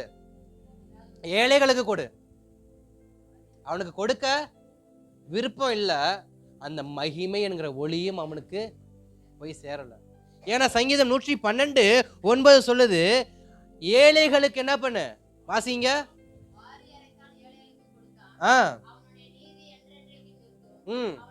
அவன் கொம்பு மகிமையால், என் கொம்பு மகிமையால் உயர்த்தப்படணும்னா நான் ஏழைகளுக்கு இறங்குறவனா இருக்கணும். ஏன்னா ஏழைகளுக்கு இறங்குறவன் யாருக்கே கடன் கொடுக்கிறானா? கர்த்தருக்கே டைரக்டா கடன் கொடுக்கிறானா? அப்ப நான் எப்படிப்பட்டவர்களா இருக்கணும்? நான் ஏழையா இருந்துட்டு போறேன், ஆனா என்னைய விட சில பேர் என்ன பண்றான், சில விஷயத்துல குறைவுள்ளவனா தான் இருக்கிறான். அவனுக்கு நான் என்ன பண்ணலாம்? உதவி செய்யலாமே. இன்றைக்கு உதவி செய்கிற மனப்பான்மை யாருக்கும் என்ன பண்றது இல்ல, ரட்சிக்கப்பட்ட விசுவாசிக்கு இல்ல. கிறிஸ்தவம் உருவானதுன்னா அஸ்திவாரமே உதவியில தான் உருவானுச்சு. கிறிஸ்தவம் உயர அஸ்திபாரமானதே உதவி செய்துதான். இலவசமா டியூஷன் எடுத்தாங்க, இலவசமா வைத்தியம் பார்த்தாங்க, இலவசமா கல்வி கற்றுக் கொடுத்தாங்க, இலவசமா கொடுத்து தான் கிறிஸ்தவத்தை உருவாக்குனாங்க. ஆனா கொடுத்து உருவாக்குன கிறிஸ்தவம் இன்றைக்கு புடுங்கி உருவாகிட்டு இருக்கு. எப்படி உருவாக்கிட்டு இருக்கு? கொடுத்து உருவான கிறிஸ்தவம் இன்றைக்கு எல்லாவற்றையும் கொண்டான்னு வாங்கி உருவாகிட்டு இருக்கு. கிறிஸ்தவம் மறுபடியும் கொடுக்க முன் வரும் பொழுது மகிமை மீண்டுமா என்ன பண்ண ஆரம்பிக்கும்? வெளிப்பட ஆரம்பிக்கும். 3வதுக்கு நான் வேகமா போறேன். நீதிமொழிகள் 19ஆம் அதிகாரம் 16ஆம் வசனம் சொல்லுகிறது, குற்றத்தை மன்னிப்பதின் நிமித்தம். இது ரொம்ப சபைக்கு முக்கியமான ஒரு குறிப்பா போகும், நான் அதிகமா விசுவாசிக்கிறேன். குற்றத்தை வாசிங்க எடுத்தவங்க 19:11 நீதிமொழிகள். மனுஷனுடைய விவேகம் கோபத்தை அடக்கும், குற்றத்தை மன்னிப்பது மகிமை. ஒருவனுடைய மகிமை வாழ்க்கையில் அவன் மகிமை அடைவதற்கு அவன் சிலருடைய குற்றங்கள் என்ன பண்ணணுமா? மன்னிக்கணும். தன் பாவத்தை மறைக்கிறவன் வாழ்வுடைய மாட்டான், அதை அறிக்கை செய்து விட்டு இருக்கிறவனோ அது தேவனிடத்தில். ஒருவனிடத்தில் 100 காசு கடன் வாங்கி இருந்தான். ராஜா வந்தார், அவனுக்கான 100 காசு கடனை அவர் மன்னித்தார். ஆனால் அவன்கிட்ட ஒருவன் 2 காசு கடன் வாங்கினா, அதை அவன் என்ன பண்ணல, மன்னிக்கல. அப்ப நான் மகிமை அடையணும் அப்படின்னா நான் மன்னிக்கிற சுபாவம் உடையவனா இருக்கணும். மறப்போம், சொன்னா மட்டும் பத்தாது, செயல்பாட்டுக்கும் வரணும். மறப்போம், மன்னிப்போம். நான் மன்னிக்கிற சுபாவம் எனக்குள் அதிகரிக்க எனக்குள் கிருபை என்ன பண்ண ஆரம்பிக்குது, மகிமை என்ன பண்ண ஆரம்பிக்குது, அதிகரிக்க ஆரம்பிக்குது. அன்னை தெரசா அவர்களை நான் இன்றைக்கு உலகம் போற்றக்கூடிய ஒரு தாயாக இருக்க காரணம் என்ன? அவர்களிடத்தில் வர அனைத்தையும் அவர் என்ன பண்ணிடுவாங்க, மன்னிச்சிருவாங்க. அந்த ஏழை பிள்ளைங்களுக்காக, கைவிடப்பட்ட பிள்ளைங்களுக்காக, புற்றுநோய் வந்த வியாதியஸ்தர்களுக்காக, அவர்களிடத்தில் இருக்கிற அந்த ஆசிரமத்தில் கைவிடப்பட்ட பிள்ளைகளுக்காக அவர்கள் கையேந்தி நிற்கும் பொழுது அநேகர் அவங்களை அவமானப்படுத்தினாங்க, அநேகர் அவங்களை இழிவுபடுத்தினாங்க, பலவிதமான வார்த்தைகளை சொல்லி பேசினாங்க. ஆனா அனைத்தையும் மன்னித்து மீண்டும் அந்த பிள்ளைகளுக்காக அவங்க என்ன பண்ணாங்க, ஓட ஆரம்பிச்சாங்க. ஓட ஓட ஓட ஓட இன்றைக்கு தேசம் போற்றக்கூடிய தக்கதாக அவங்க என்ன பண்றாங்க, கிறிஸ்தவ வாழ்க்கையில அசைக்க முடியாத ஒரு நங்கூரமா இருக்கிறாங்க. ஆனா அவங்க சபையில ஏறி பிரசங்கம் பண்ணாங்களா, ஆராதனை நடத்தினாங்களா, பாட்டு எழுதுனாங்களா? அவங்க என்னதான் பண்ணாங்க? ஏழைகளுக்கு சபையில ஏறி மைக்க பிடிச்சா மட்டும் போதுமா? மகிமை புஸ்தனம் வந்துருமா?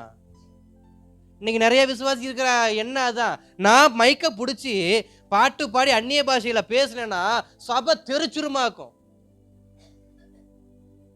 சபை தெரிச்சிரும். எல்லாரும் அபிஷேகத்துல பறக்க ஆரம்பிச்சிருவாங்க. இல்ல மைக்க பிடிச்சி மகிமையை கொண்டு வரதில்ல, நீ ஏழைக்கு இறங்கினாலே மகிமை வர ஆரம்பிக்கும். இது எளிய வழி. ஏழைக்கு இறங்குறது எளிய வழி. நீ பாட்டு பாடி பிராக்டிஸ் பண்ணி அதை நீ வீட்டில் 10 முறை அந்நிய பாஷை பேசி பிராக்டிஸ் பண்ணி அதை சபையில மைக்க பிடிச்சி நீ அரங்கேற்றம் பண்றதை விட நீ ஏழைக்கு இறங்கிட்டு போயிடலாமே. அப்ப மகிமை வெளியரங்கமாய் வெளிப்பட வேண்டும் என்றால் மைக்கை பிடித்தால் மட்டும் பத்தாது, பிரசங்கம் பண்ணினால் மட்டும் பத்தாது, அந்நிய பாஷைகளை ஊரும் கூவ பேசினால் பத்தாது, ஏழைக்கு இறங்குற இருதயம் உடையவனாயிருக்க வேண்டும். குற்றத்தை மன்னிக்கிறவனாய் இருக்கணும்.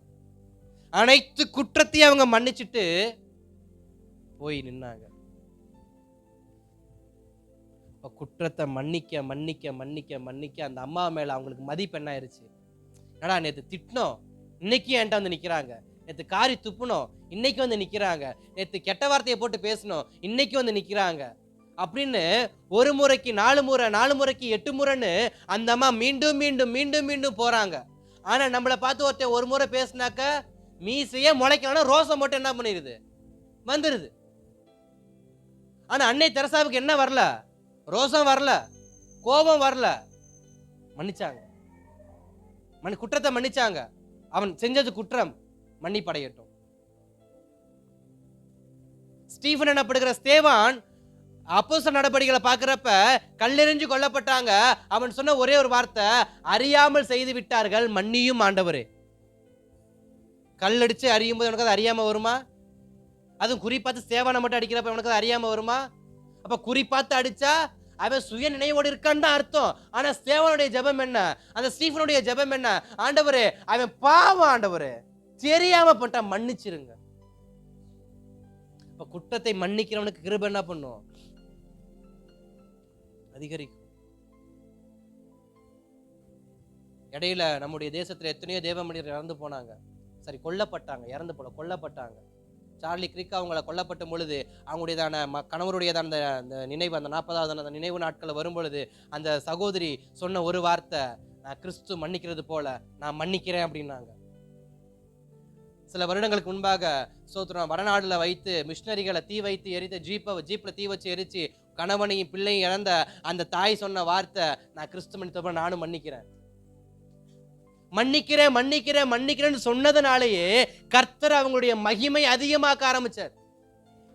மன்னிக்கிறதுனாலையும் மகிமை உயருங்க. மன்னிக்கிறதுனாலையும் தாவீதுக்கு மகிமையை கர்த்தர் அதிகமாக்க காரணம் என்ன? சவுல் விரட்டும் போதெல்லாம் தாவீது சவுலை மன்னிச்சுக்கிட்டே இருந்தார். பரவாயில்ல பரவாயில்ல பரவாயில்ல, கையை தூக்காத, வெட்டிராத, அவனை கொன்றாத, இருந்துட்டு போட்டு, கொஞ்ச நாள் பொழைச்சிட்டு போறான், கொஞ்ச நாள் இருந்துட்டு போட்டு, மன்னிச்சிரு மன்னிச்சிரு மன்னிச்சிரு, சிமையை தூஷிக்கிறான், மன்னிச்சு விட்டுரு, கொஞ்ச நாள் இருந்துட்டு போறான் எல்லாத்தையும் மன்னிச்சாரு தாவீது போற போக்குல. ஆனா திரும்பி வரப்ப பார்த்தா பூரா பத்தி அவன் காலில் கத்தனை பண்ண வச்சாரு, விழ வச்சாரு. அப்ப முதலாவது அவன் முந்தி மன்னிக்கிறானோ அவனுக்கு கர்த்தர் மகிமை அதிகமா கொடுக்கிறார்.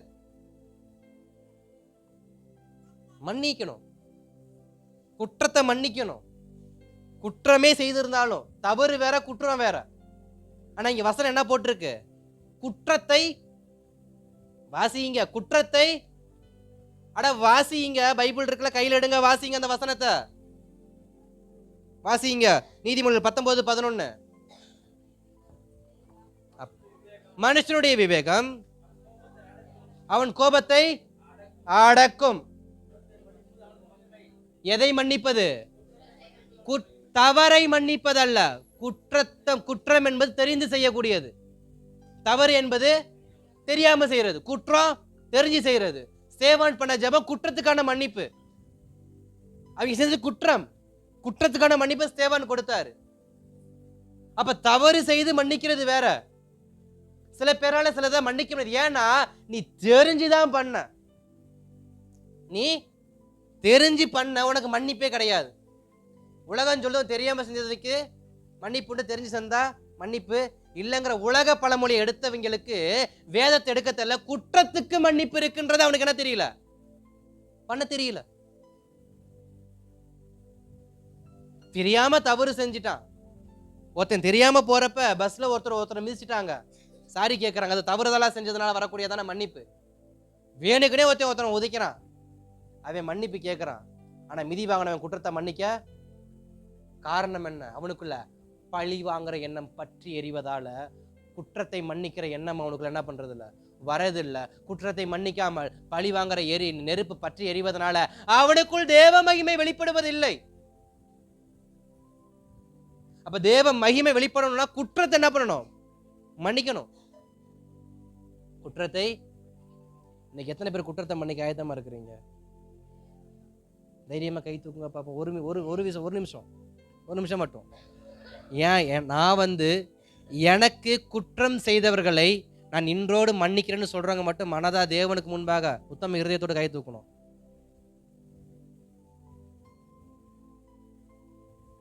அப்ப பிரசங்கம் கேட்டும் புத்தி வரலன்னா என்ன பண்றது? அப்ப கர்த்தர் குற்றத்தை மன்னிக்கிறவனுக்கு கிருபை என்ன மகிமை என்ன பண்றாரு, அதிகரிக்கிறார். ஏன்னா குற்றங்கிறது தெரிஞ்சு செய்யறது தான். எனக்கு தெரிஞ்ச அநேக தவறு நமக்கு செஞ்சிருப்பாங்க. ஏன்னா ஆதியாகமம் 45ஆம் அதிகாரத்துல அந்த பாயிண்ட் இருக்கு. 45ஆம் அதிகாரத்துல 13வது வசனத்துல யோசேப்பு ஒரு வார்த்தையை சொல்லுவார். எகிப்திலே கர்த்தர் எனக்கு கொடுத்த மகிமையை நீ போய் என் தகப்பனுக்கு சொல்லி அவன் என்ன பண்ணு, கூட்டிக்கிட்டு வான்னு தன்னுடைய சகோதரர்கிட்ட சொல்லி அனுப்புவார். அப்ப தன் சகோதரின் குற்றத்தை யாரு மன்னித்தா? யோசேப்பு மன்னித்தார். தன் சகோதரர்கள் வேண்டுமென்றே அவன் வஸ்திரத்தை உரிந்தார்கள், வேண்டுமென்றே வெறும் குழியில் போட்டார்கள், வேண்டுமென்றே அவனை இஸ்மாயிலிடத்துல விற்று போட்டாங்க, வேண்டுமென்றே எகிப்துக்கு போய் சாகட்டுன்னு வச்சாங்க.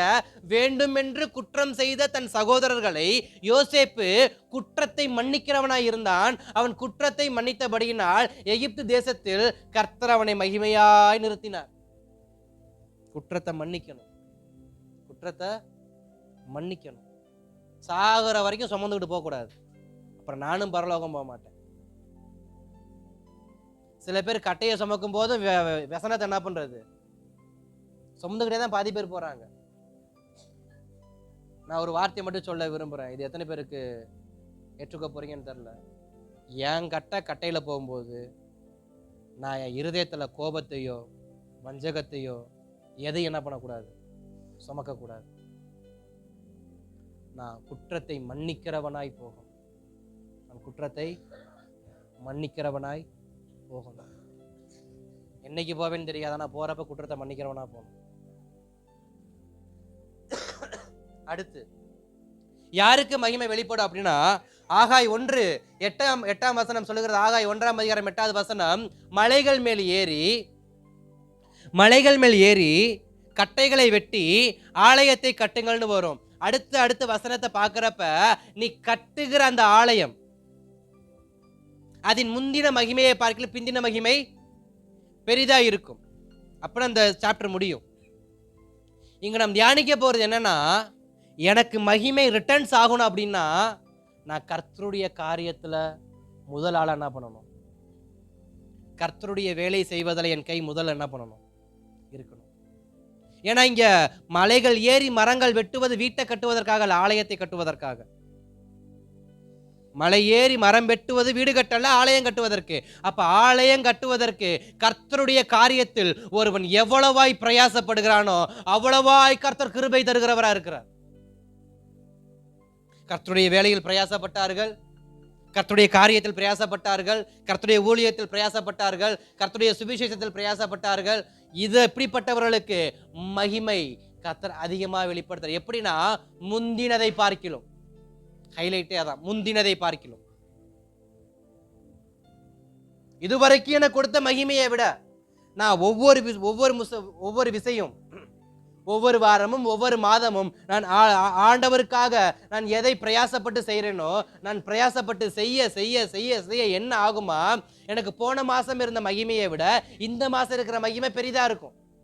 இந்த மாதம் இருக்கிற மகிமையை விட அடுத்த மாதம் இருக்கிற மகிமை பெரிதாக இருக்கும். அப்போ மகிமையை எப்படி இன்க்ரீஸ் பண்ணணும் அப்படின்னா, முந்தினதை பார்க்கிலும் அதிகரிப்பதற்கு நான் கர்த்தருக்காக அதிகமாய் பிரயாசப்படக்கூடியவனா என்ன பண்ணணும்?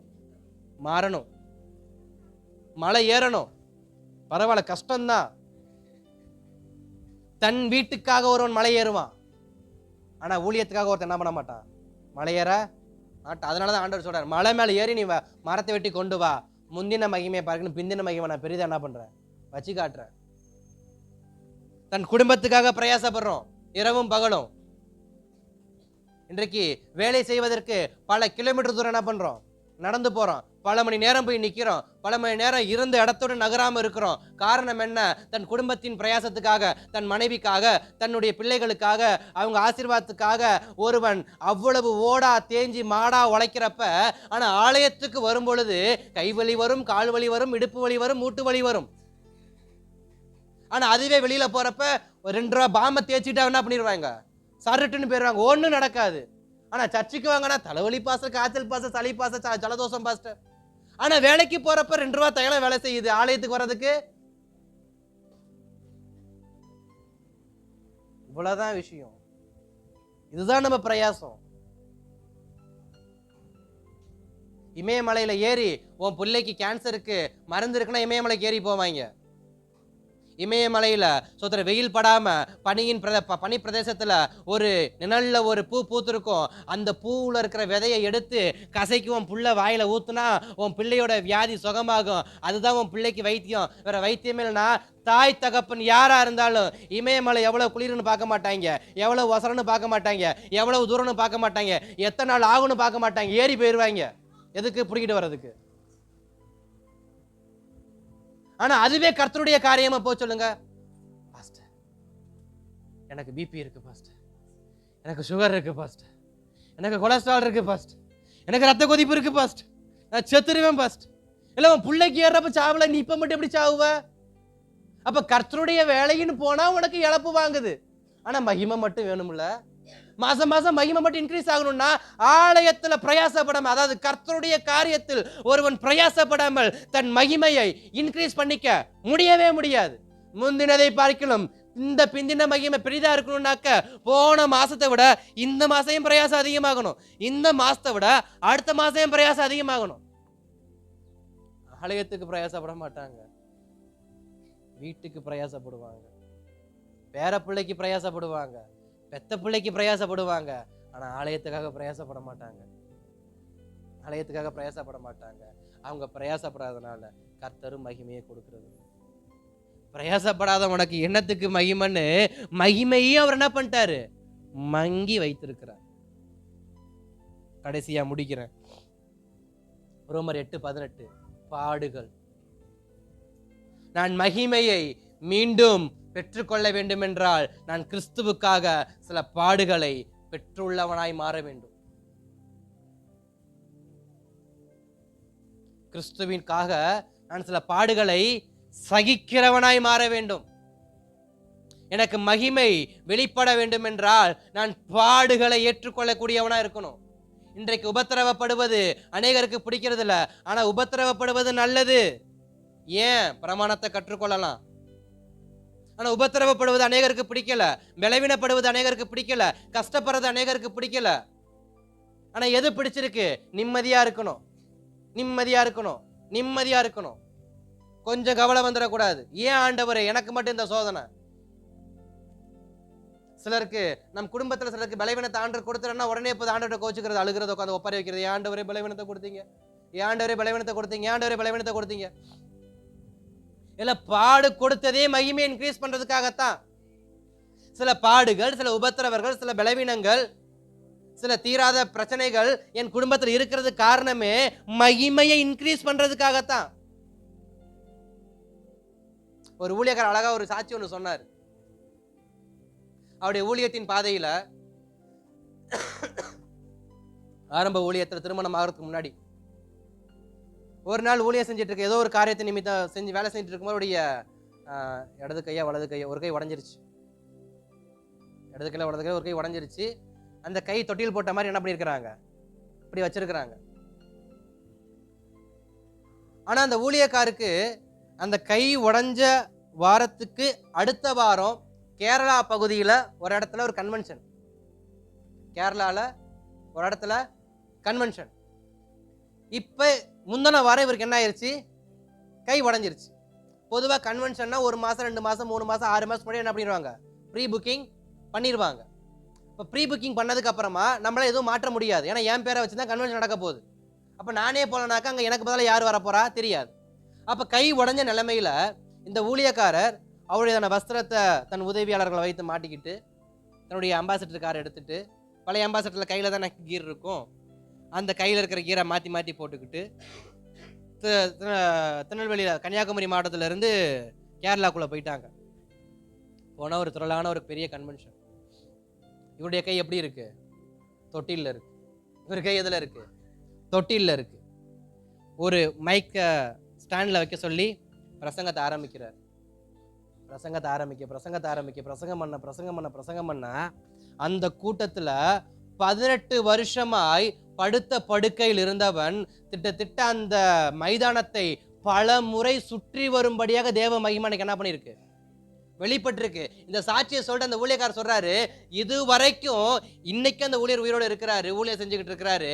அவர் சொல்ற சாட்சி என்ன, நான் அன்னைக்கு பார்த்த மகிமையை இன்னைக்கு வரைக்கும் நான் என்ன பண்ண முடியல, பார்க்க முடியல. காரணம் என்ன, என் பாடுகள் மத்தியில், என் பலவீனத்தின் மத்தியில் நான் தேவனுடைய ஊழியத்தை செய்யும்படி போனேன். பார்த்தீங்களா, நான் அதுக்கு முன்னாடி பண்ண பிரசங்கத்தை விட, நான் இப்ப பண்ற பிரசங்கத்தை விட நான் பலவீனப்பட்டவனாய் கை ஒடிந்து தொட்டில போட்டு பிரசங்கம் பண்றவனாய் பண்ணப்ப அன்னைக்கு நடந்த தேவ மகிமை, அன்னைக்கு நடந்த ஹீலிங் மினிஸ்ட்ரி இன்னைக்கு எதிர்பார்க்கிறேன், கிடைக்க மாட்டேங்குது. காரணம் என்ன, என் பாடுகள் மத்தியில் நான் தேவனுக்காக பிரயாசப்பட்டேன். பார்த்தீங்களா, அந்த பிரயாசத்தை தான் கர்த்தர் பார்த்தாரு, ஊழியம் செய்வதற்கு கிருபையை கொடுத்தாருன்னு கன்னியாகுமரி மாவட்டத்தில் பெராக்கா மினிஸ்ட்ரி பண்ணக்கூடிய பாஸ்டர் ஜஸ்டின் மோசஸ் அவங்க தன்னுடைய சாட்சியை சொன்னாங்க. கை உடைஞ்சிருக்கு, பிரசங்கம் பண்றாரு, தலைதான் வலிக்குது, தலைதான், கால் லைட்டா தான் வலி எடுக்குது, ஆனா கையே தொங்குது. இங்க தொட்டில்ல கை தொட்டில்ல தொங்கியும் வண்டி ஓட்டிக்கொண்டு கேரளா பகுதியில் போய் ஊழியம் செய்து 18 வருஷமாய் படுத்து கிடந்தவனை சோதரன் மைதானத்தை சுற்றி ஓட வைப்பதற்கு அந்த தொட்டிலோடு இருந்தவருக்கு தேவன் மகிமையை கொடுப்பார் என்றால், பாடுகள் மத்தியில் பிரயாசப்படுகிற எவனும் கெட்டு போவதில்லை என்பதை மீண்டும் நினைவுபடுத்த விரும்புகிறேன். கர்த்தனுக்கு பாடுகளை கொடுக்கிறாருன்னா என்னை மகிமைப்படுத்த போறாருன்னு அர்த்தம். ஏன்னா பாடுகளை சகிக்கணும், பாடுகளை சகிக்கணும். என் பாடுகள் எவ்வளவு பெருசு என்பதை விட அந்த பாடுகளுக்கு பின்னாடி வரக்கூடிய தேவ மகிமை எவ்வளவு பெருசு என்பதை தான் நான் பார்க்கணும். இன்னைக்கு பாடத்தான் பார்க்குறோம், பலவீனத்தை பார்க்குறோம், ஆனால் வரக்கூடிய மகிமை என்ன பண்றது இல்லை. 12 வருஷமா அந்த அம்மா பெரும்பாடுல இருந்துச்சு, 18 வருஷமா ஒரு அம்மாய்க்கு எழும்ப முடியாம இருந்துச்சு, 38 வருஷமா ஒருத்தர் பலவீனத்துல படுத்து கிடந்தாரு. இவங்கெல்லாம் நினைச்சு பார்த்தாங்களா ஒரு நாள் என்னுடைய மகிமை வெளிப்படும்னு? ஒருத்தன் பிறந்தது முதல் பலவீனப்பட்டவனா இருந்தான். சீசர்கள் கேட்கிறாங்க, இவன் பிறவியில் இப்படிப்பட்ட பலவீனமாய் பிறந்தது எவன் செய்த தவறுன்னு கேட்டப்ப தேவன் சொன்ன வார்த்தை, என் மகிமை வெளிப்படும்படி இவன் பிறந்தான் அப்படின்னா. வேற எந்த வார்த்தையும் சொல்ல, தேவ மகிமை வெளிப்படும்படியே இவன் இப்படிப்பட்ட பலவீனத்துக்கு உட்பட்டு இருக்கிறான்னு அர்த்தம். அப்ப எனக்குள்ள சில பலவீனங்கள், சில பாடுகள், சில போராட்டங்கள் என்னை விரட்டி அடிக்குதுன்னா ஒன்ன மட்டும் நான் புரிஞ்சுக்கணும், நான் பெரிய மகிமைக்கு நேராக நடத்தப்பட்டு கொண்டிருக்கிறேன். அதனால் இக்காலத்து பாடுகள் இனி வரக்கூடிய மகிமைகளுக்கு ஒப்பிடத்தக்கவை அல்லவே என்ற ஒற்றை வார்த்தையை பிடித்துக் கொண்டு முன்னேறி செல்றதுதான் கிறிஸ்தவ வாழ்க்கையில மகிமையை தக்க வச்சுக்க முடியும். இக்காலத்து பாடுகள் இனி வரக்கூடிய மகிமைகளுக்கு ஒப்பிடப்படத்தக்கவைகள் அல்லவே. பாடுகள் மத்தியில் மகிமையை ருசிக்கணும், பாடுகள் மத்தியில் மகிமையை ருசிக்கணும். அந்த முந்தின வாரம் அந்த ஊழியக்காரருடைய கை உடைஞ்சி இருந்தப்ப அவருக்கு தெரியாது, நான் அடுத்த வாரம் பிரசங்கம் பண்ணுவேன், 18 வருஷமா படுத்து கடந்தவன் மைதானத்தை சுற்றி ஓடுவான்னு. கட்டில் உடஞ்சி கடந்தப்ப, கை உடஞ்சி கடந்தப்ப அவருக்கு தெரியாது. ஆனால் கை உடஞ்ச கையோட பிரயாசப்பட்டு போனதுக்கு அப்புறம் தான் தெரியுது இந்த பாடு நல்லது என்று சொல்லி. இந்த பலவீனம் நல்லது என்று சொல்லி அப்போ உணர்றாரு. என் பலவீனம் நல்லதுன்னு எனக்கு எப்போ தெரியுமா தெரியும்? அந்த பலவீனத்தோடு நான் கர்த்தருக்கு பிரயாசப்படும் பொழுது அந்த பிரயாசத்தை பார்த்து கர்த்தனுக்கு அற்புதம் செய்வாரு பாருங்க. அப்பதான் நான் உணருவேன், இந்த பாடுகள் எனக்கு நல்லது. அல்லேலூயா. அப்ப தேவ மகிமை, தேவனுடைய மகிமை தேவ மனிதனுக்குள் கர்த்தர் வைத்திருந்தும் அந்த தேவ மகிமையை தன்னுடைய சொந்த போக்கின் நிமித்தம் அவன் கெடுத்து போட்டிருந்தும் அதை மீண்டும் செயல்படுத்துவதற்கு தேவன் சில வாசல்கள் வைத்திருக்கிறார். அதில் ஒரு வாசல் தான் பாடுகள். எனக்கு மட்டும் ஏன் ஆண்டவரே கஷ்டம், எனக்கு மட்டும் ஏன் ஆண்டவரே உபத்திரவம்? அங்க போனா உபத்திரவம், இங்க வந்தா உபத்திரவம், அங்க போனா திட்டுறாங்க, இங்க வந்தா திட்டுறாங்க. திட்டுறது உன்னைய மட்டுப்படுத்த அல்ல, உன்னை மகிமைப்படுத்தும்படி. ஏன்னா அனுமதிச்சது கர்த்தர் அல்லவா, அனுமதிச்சது கர்த்தர் அல்லவா. ஸ்தோத்திரம். உன்னை பார்த்து உன்னோட தான் ஆண்டவர் பேசுவாரா, உன்கிட்ட மட்டும்தான் பேசுவாரான்னு மீரியாம் எழும்பி நின்ற பொழுது ஆரோன் தலை குனிந்து மோசே தலை குனிந்து நின்றாரு. மோசே தலை குனிந்து நின்றாரு, அவமானப்படுத்தப்பட்டாரு, பாடுபடுத்தப்பட்டாரு. ஆனா மீரியாமின் தலைக்கு கர்த்தர் வைத்த செக்கு யாருக்கு தெரியாது? அப்போ பாடு வரும் பொழுது, அவமானம் வரும் பொழுது, பலவீனம் வரும் பொழுது தேவ கிருபையை சார்ந்து கொள்வது, தேவனுக்காய் பிரயாசப்படுவது மிகுந்த ஆரோக்கியம் உள்ளதா இருக்கும். அல்லேலூயா, அல்லேலூயா. அப்ப என் மகிமையை நான் மீண்டும் மீட்டெடுக்க வேண்டுமா வேண்டாமா? என் மகிமையை நான் மீண்டும் மீட்டெடுக்கணும். அது பாடுகளா இருந்தாலும் பரவாயில்ல, குற்றத்தை மன்னிப்பதா இருந்தாலும் பரவாயில்ல, ஏழைக்கு இறங்குறதா இருந்தாலும் பரவாயில்ல, நான் இறங்குவேன், நான் நிற்பேன். என் மகிமையை நான் மறுபடியும் என்ன பண்ணுவேன்? மீட்டெடுப்பேன். அல்லேலூயா. தேவ மகிமையை நான் மீட்டெடுக்க வேண்டும். அந்த எண்ணத்தோடு தேவ சமூகத்தில் அப்படியே யாவரும் எழுமி நின்று தேவ சமூகத்தில், ஆண்டவரே என் மகிமையை நான் மீட்டெடுக்க வேண்டும்பா, என் மகிமையை நான் மீட்டெடுக்க வேண்டும்பா, என் மகிமையை நான் மீட்டெடுக்க வேண்டும்ப்பா. கொஞ்ச நேரம் தேவத்தமத்தில் ஜெபிக்க ஆரம்பிக்கலாமா? ஹல்லேலூயா, ஹல்லேலூயா. நான் இழந்த மகிமை, என்னை விட்டு எடுத்து போடப்பட்ட மகிமை மீண்டும் என் வசத்தில் திரும்ப என்னை நான் ஒப்பு கொடுக்கிறேன். நான் மீண்டும் மகிமையை பெற்றுக்கொள்ள வேண்டும். ஆவியானவரே எனக்கு உதவி செய்யுங்க. ரிபாலா ஹதரா படஹதரா நமனா ஷகடகரா படஹதா ரிபடகதரா நம. தேவாவியானவரே, நான் மகிமையை பெற்றுக்கொள்ள விரும்புகிறேன். நான் மகிமையை மீண்டும் மீட்டெடுக்க விரும்புகிறேன். நன்றி தகப்பனே.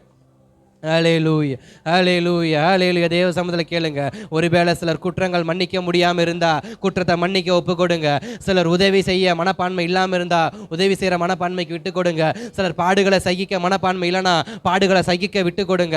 தேவ சமூகத்தில் எப்படியாகிலும் கிருபையை மீட்டெடுக்க, மகிமையை மீட்டெடுக்க விட்டு கொடுங்க. கொஞ்ச நேரம் தேவ சமூகத்தில், ஆண்டவரே நான் மகிமையை மீட்டெடுக்க வேண்டும்பா.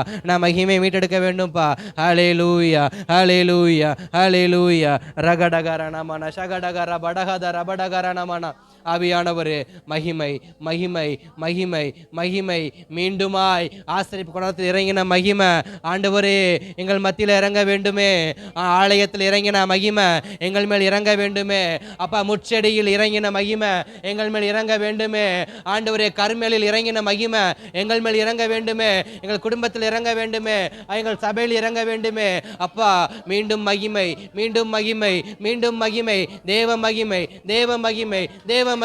தேவ மகிமை. ஓரபாடா ஹதரபாடா ஹதரபாடா ஹதரடபாடா கதரணமான. கேளுங்க. தேவ சமூகத்தில் நான் மகிமை எனக்கு வேணும்ப்பா. நான் மகிமை உடையவனா இருக்க விரும்புறேன்ப்பா. நான் மகிமை அற்றவனா இல்லை, நான் தூக்கி எறியப்பட்டவனா அல்ல. நான் மகிமையான சிங்காசனத்துல தான் உட்காரணும்.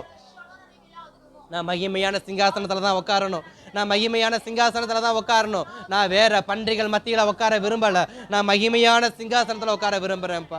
நான் எளியவனா இருந்தப்ப, நான் சிறியவனா இருந்தப்ப, என்னைய புழுதியில் இருந்து, என்னைய குப்பையில் இருந்து என்னை எடுத்தது என்னை மகிமைப்படுத்தும்படி தானேப்பா.